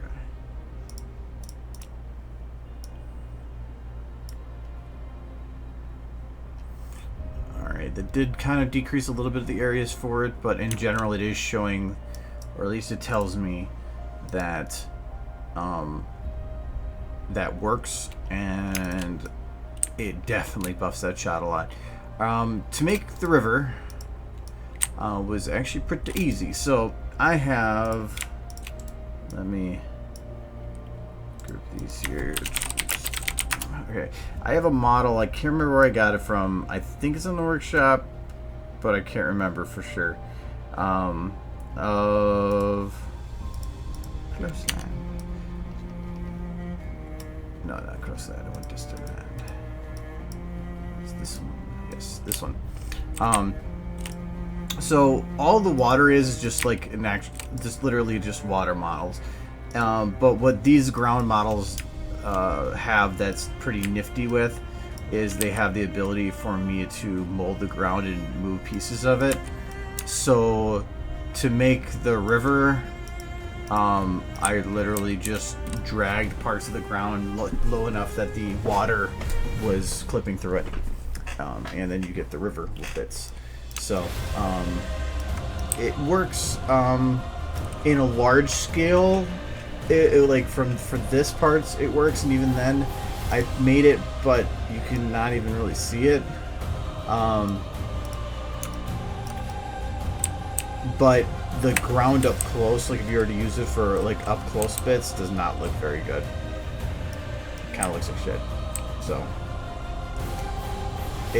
if you want to have the ground set up in such a way that you could actually get up close, you'd have to use multiples of those models, and I don't know if it's going to work that well.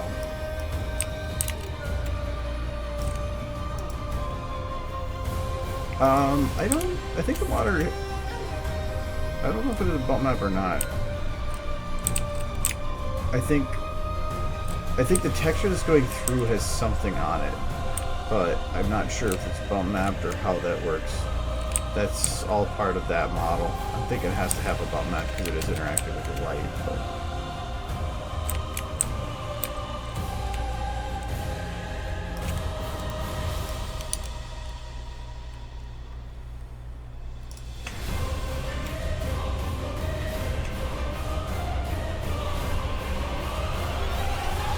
this right here isn't fading off with the rest of it, so we need to figure out how to get that to fade.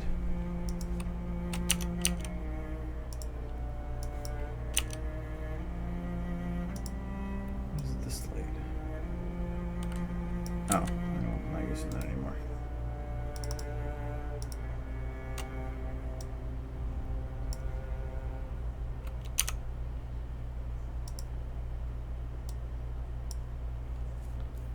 Oh wait, no. I think it was for that hill.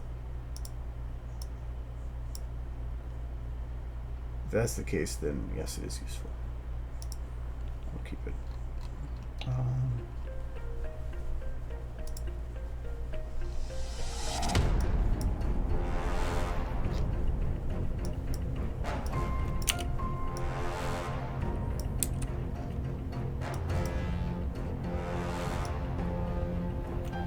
Okay, so this is the one I'm worried about.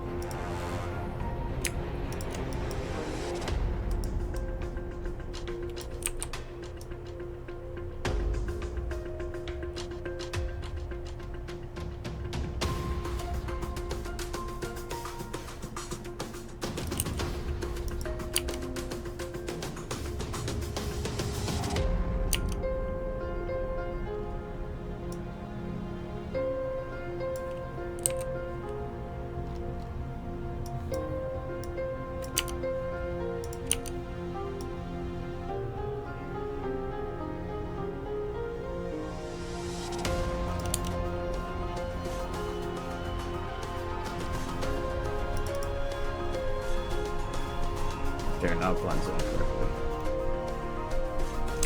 I think this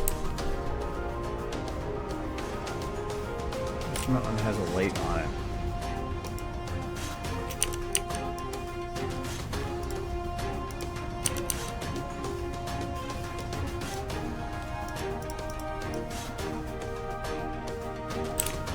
What is lighting you?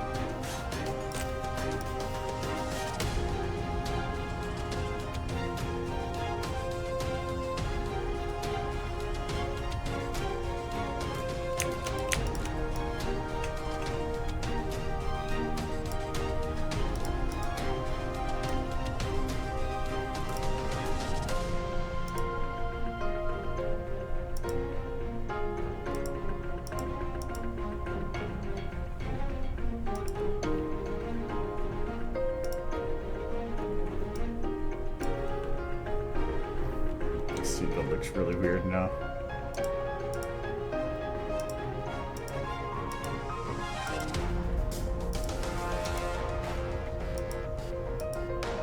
Almost have you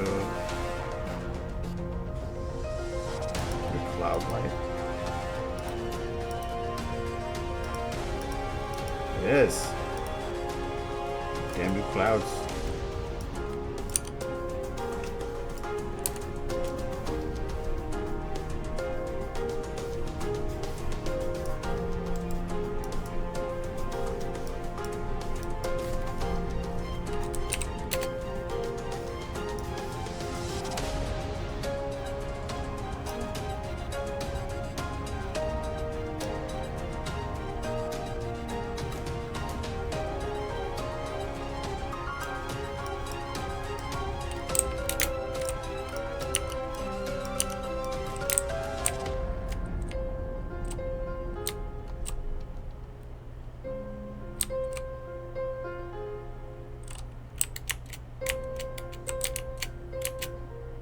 Right about there. This is where it's hidden.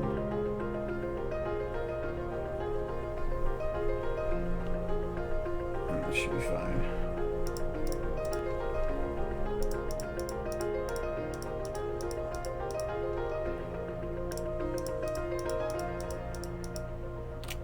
And then the Lord said, "Let there be light."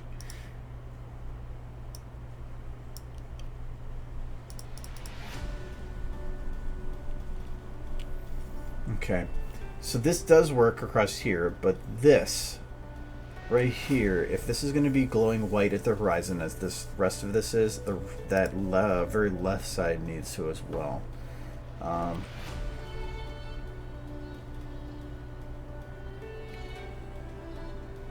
For one, that one's fine actually.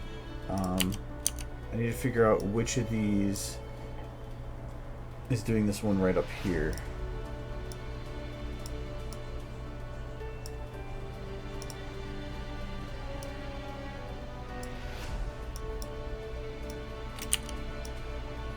What's this one?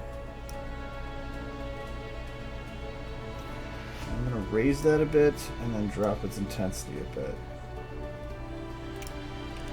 Not that much.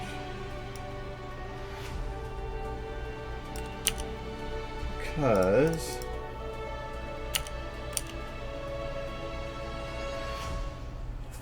actually ruined it quite a bit. That's fine. I'll just make 2 of these. No, because I don't want the sky to just suddenly transition from super super bright to super super not. So I want to kind of create a transition zone to have it brighter at the bottom and not at the top.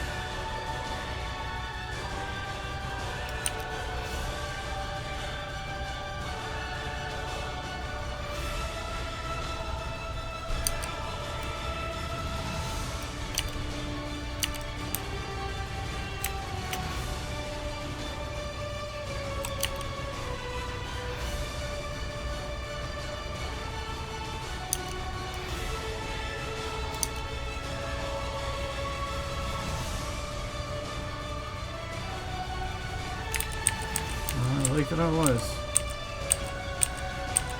Unless I gotta find a different way to do it.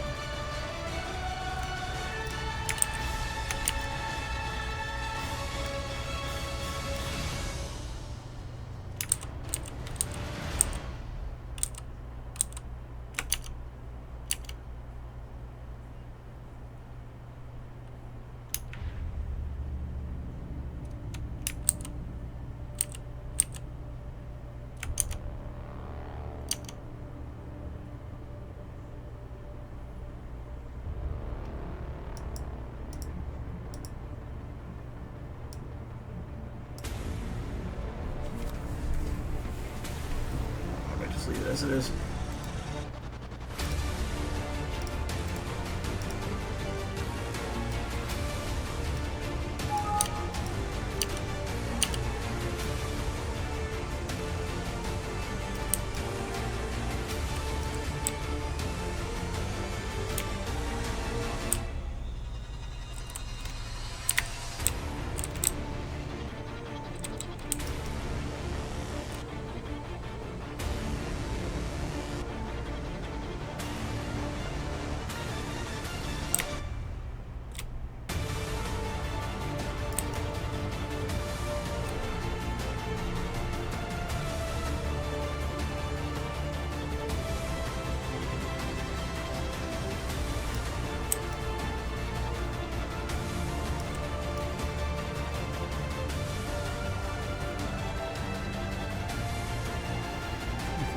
position for this, because I believe that I have the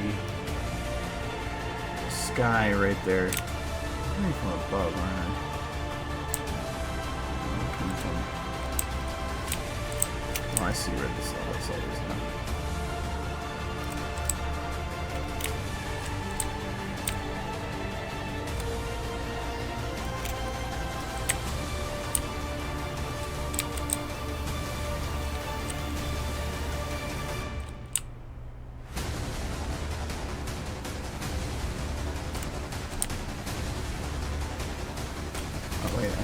From below.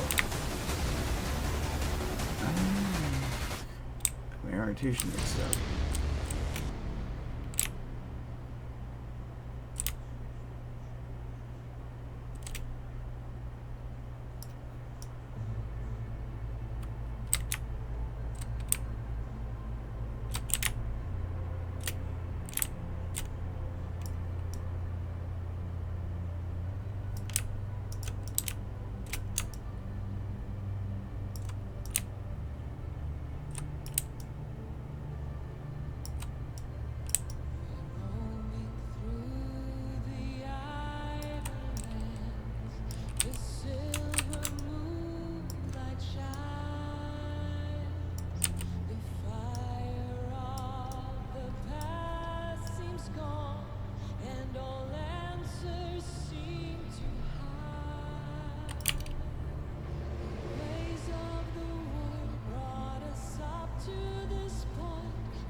Hello, Buford.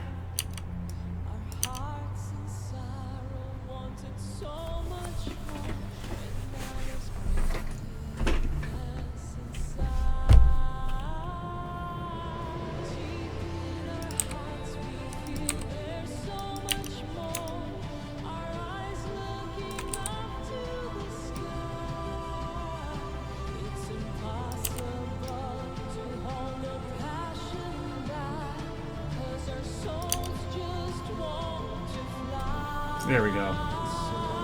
Now it correctly blends all the way across. It's actually a little light over there.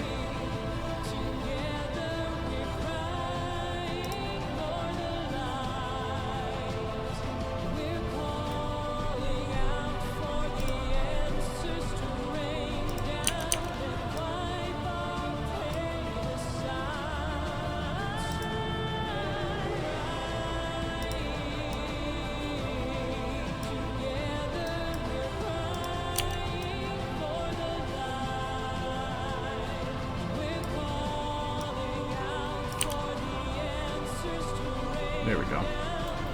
Now it's not so light. Though I could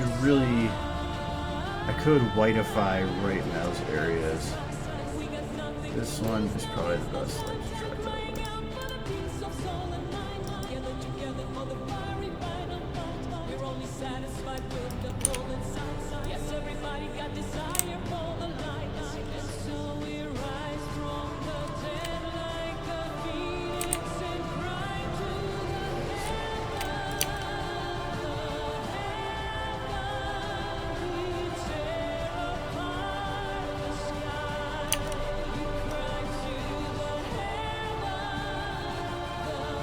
Careful with this, because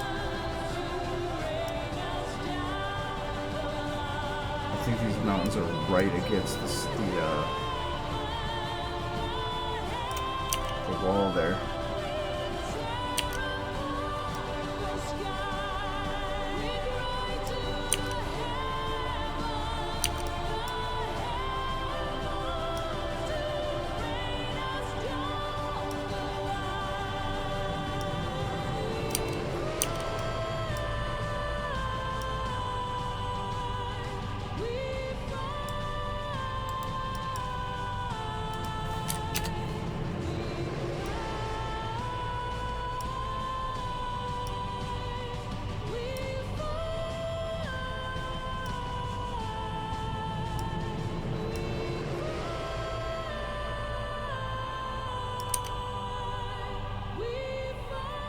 It's really hard to see, but what I was doing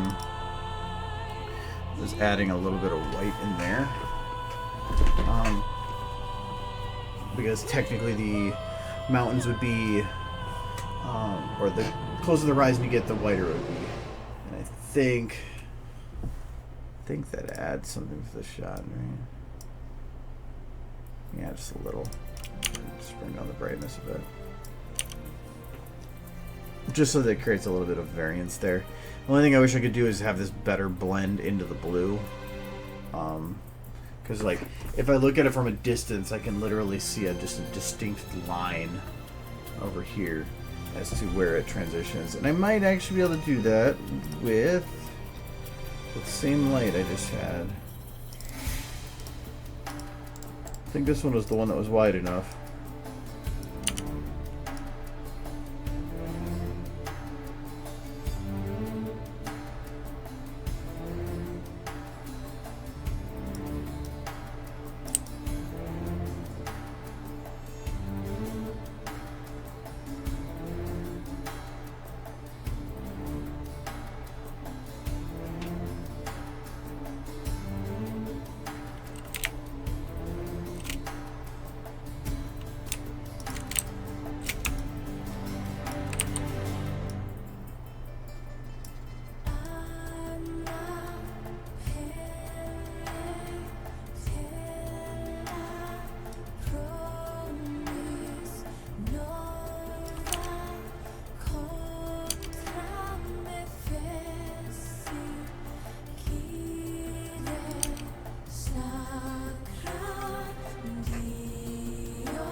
See, though, that blended into the sky much better.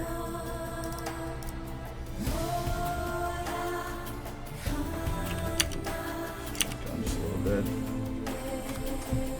Yeah, it doesn't have as much of that distinct line anymore. Especially on that side. I think that was the side that was bugging me.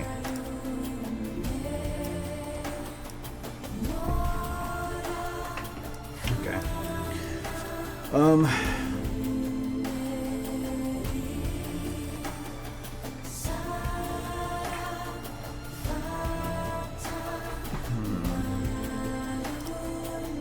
Yeah, those trees don't work anymore.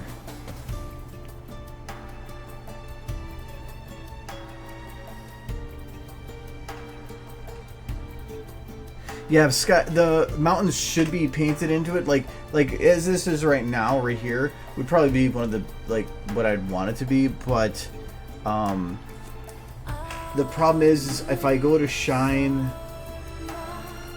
if I put lights on top of each other, it doesn't blend into that color, it blends into eventually white.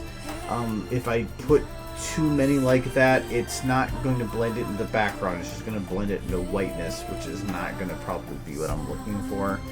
I do want to maybe blend in this little mountain, this hill here a little bit with the background, but yeah, I've tried doing stuff like that. The only way to really do it is if you do like a light that has almost only a single color and nothing else, which is then going to be kind of messy.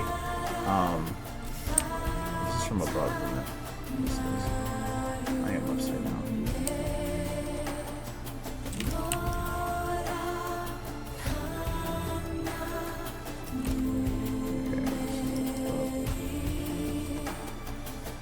Right side up, but now I'm inverted.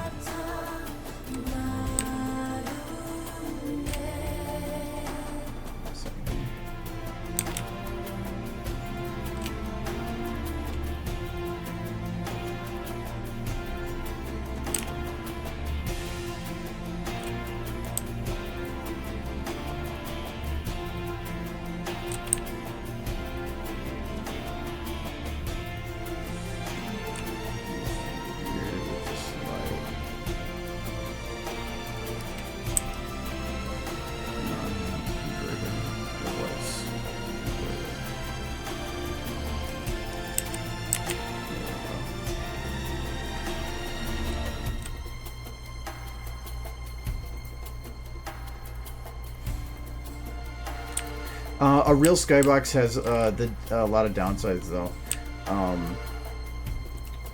Almost everyone that has an actual skybox has a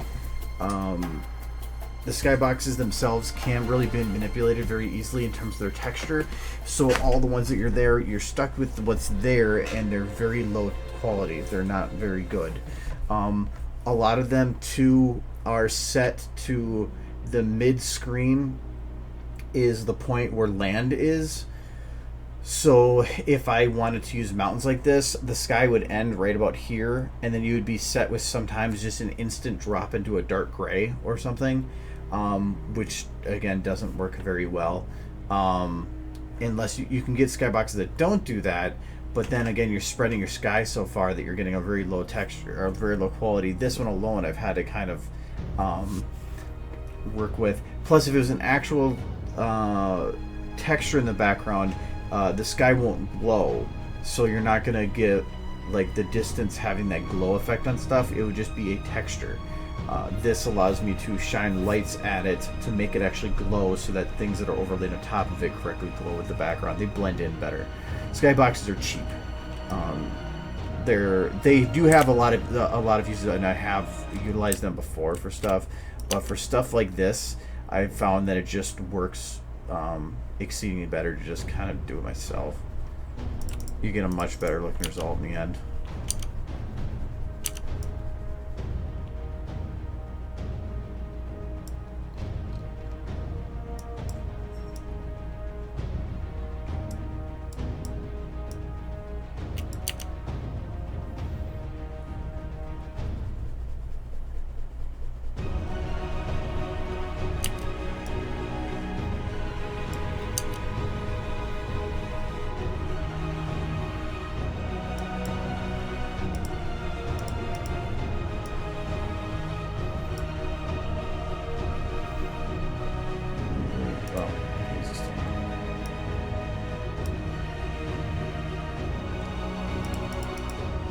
There's a haze already there, but it seems to be crossing everything evenly.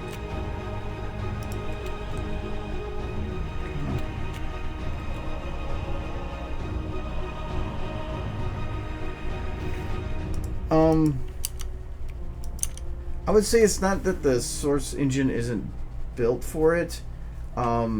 It's a gaming engine. It's not meant to do the things that you're kind of are trying to make it to do. The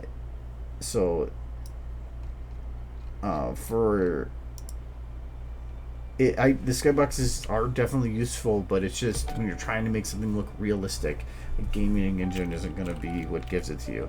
If you want to utilize the engine and be stubborn like me, you're going to have to make sacrifices, or to just figure out your own workarounds.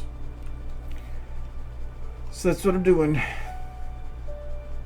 But I'm not like going to complain about it too much, because I might be giving up some of the aspects of like another 3D software would have in terms of giving the detail that I might be looking for.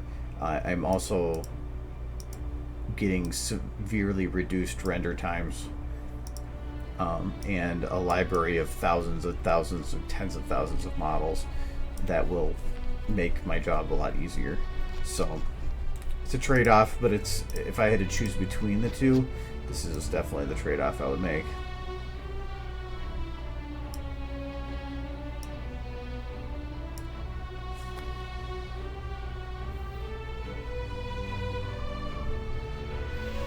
The only thing I want to do here is there is a volumetric light that's hitting this hill, and I wish I could figure out which one that is and reduce that one. All the rest of them I can just drop down a little bit then. This one I think I'm going to keep off for now.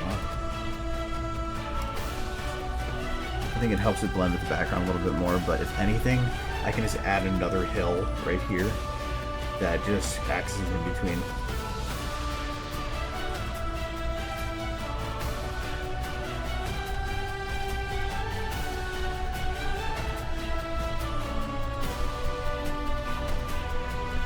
Oh, well, if you're talking about like the 3D skybox, yeah, those are useful.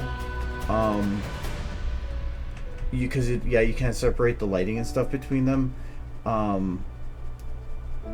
But all that.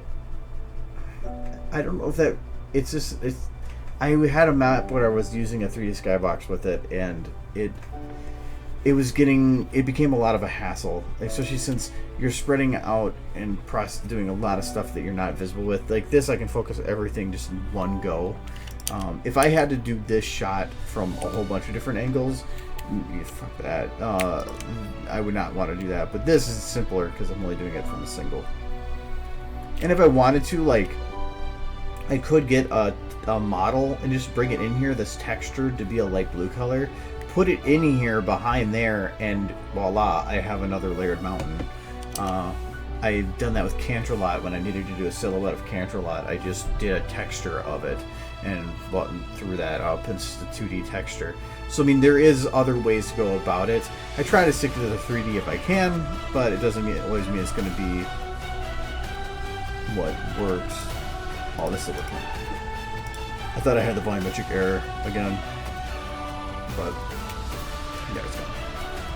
But once I think the clouds get added in to where they're going to be all the way into the back there, a lot of this will work. Plus the lighting up here isn't exactly done yet.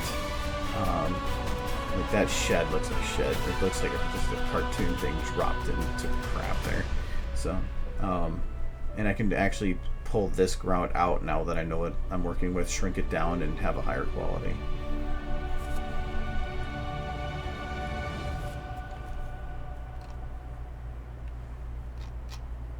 But that's getting there.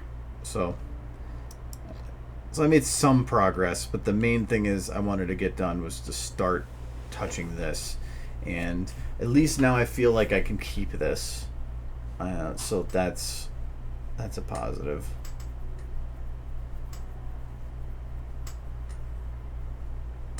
Yeah, put some trees over there. I still think I want to change her up in some way or another.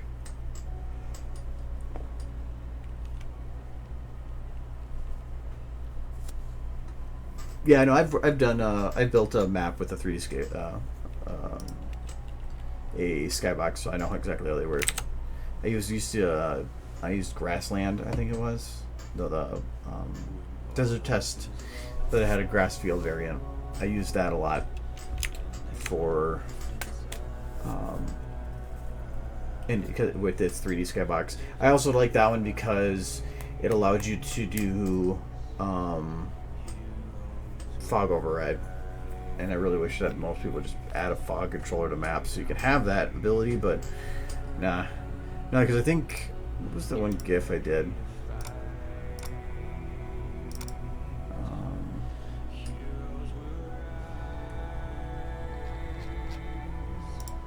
Yeah, this one. That was at the 3D skybox in the background.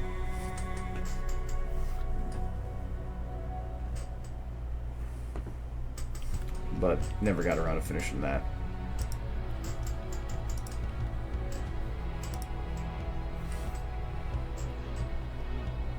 But yeah, I think if by adding clouds that move at different, if I made smaller clouds, even if they weren't that far away, smaller clouds that moved at different speeds, so the closer ones moved faster, it would give a portrayal of that distance, and I think that would help with a lot of this more than anything else.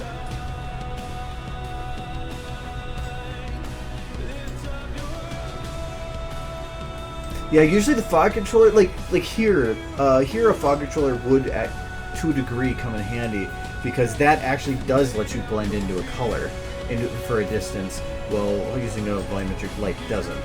That just will eventually fade to like white. But it also, yeah. Well, actually, no. Fog controllers only work well if you also have a skybox. Like here, this being a model would actually not work well, but I have had the need where I wanted a fog controller to have it blend correctly into the distance, but I think I did that with, I don't know if I did that with, oh wait, no, that was a flash. I think that was a flash one. No, here. Oh, that's for phone. Technically this one I did that with. That is my animated phone wallpaper for a while. It's pretty sexy phone wallpaper.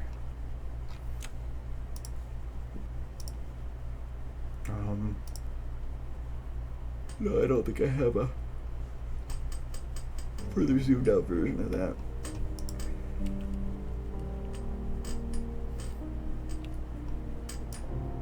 I'm not getting sleepy, it's just Friday and after a long week. Let's see if I can... Where's my mountain?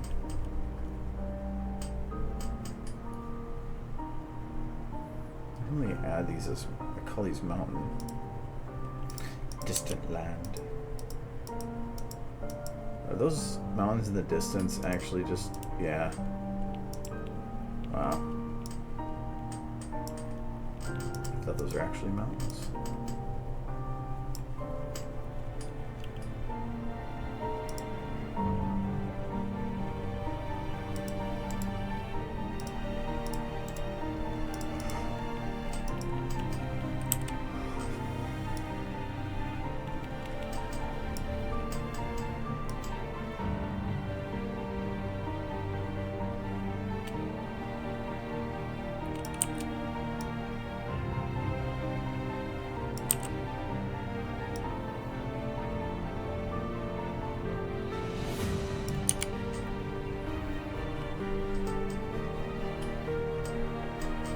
You do that, and then extra distance portrayed.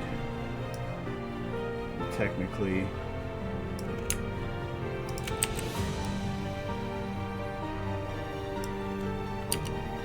I want to have this actually be uneven.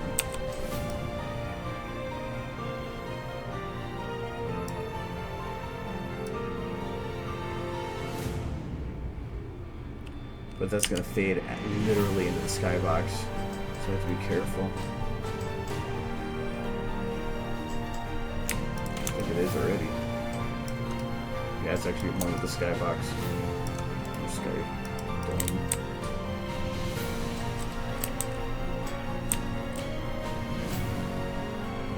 I think this is as far away as I can get it too.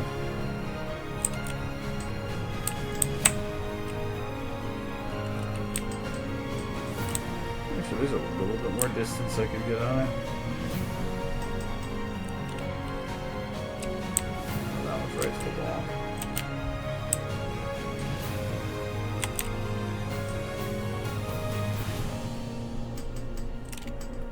I almost want to recompile a skybox myself of just like a full, or at least more of a curve, because I can put it further into the corner.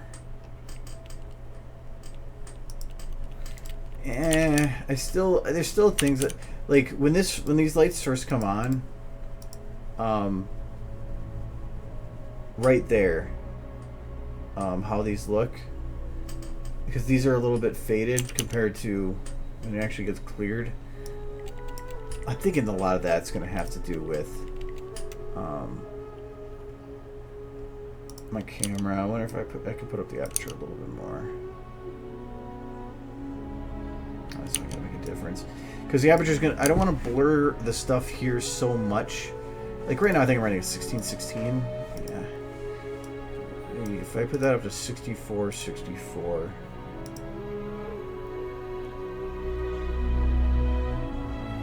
Because I don't want to have the grass that's close to the camera be so blurred that it's just a mesh of stuff. I want it to be at least some detail, but that requires some detail in the background too. So, but I think what I'm going to do is add in a hill right here. I'm probably not going to do tonight, but I'm going to add a hill right here with some trees on it that have a silhouette of the trees, so you can't actually see them, but like it'll at least give the portrayal. Because right now you have a detailed hill with trees and then completely obscure hill in the background. I think I need to find something in the middle ground that will help transition to those back ones. So it seems less like just two flat layers and actually has something in the middle. My goal. Getting there. Yes. But that's enough. Got so much damn stuff open.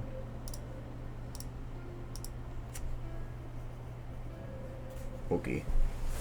So today's Friday. Where'd my phone go? It's over here. I should be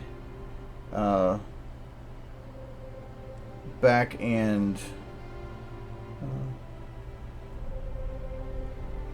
I should be back and doing stuff Tuesday. What is next Tuesday? I don't think there's anything going on for a while here. 11th, yeah. So that should be fine. So yeah, I'll be back Tuesday unless something comes up. But just so I don't forget. Look at it. Where's my button for getting out of this? There we go. No. You're going to go and set up our times here. This is going to be there. This is going to be Tuesday, the 11th. This is going to be Friday. 12, 13, 14. I have to keep putting SFM because I had some people asking, I say I'm streaming. They're like, what are you streaming? What else do I stream?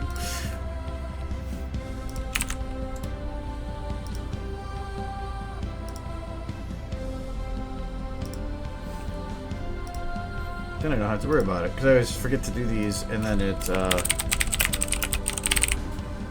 like the day of.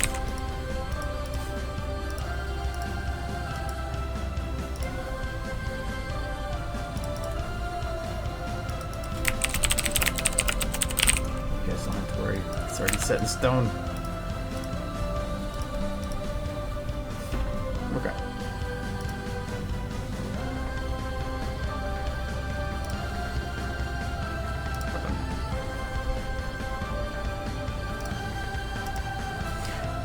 Alright, I'm going to be done and stuff.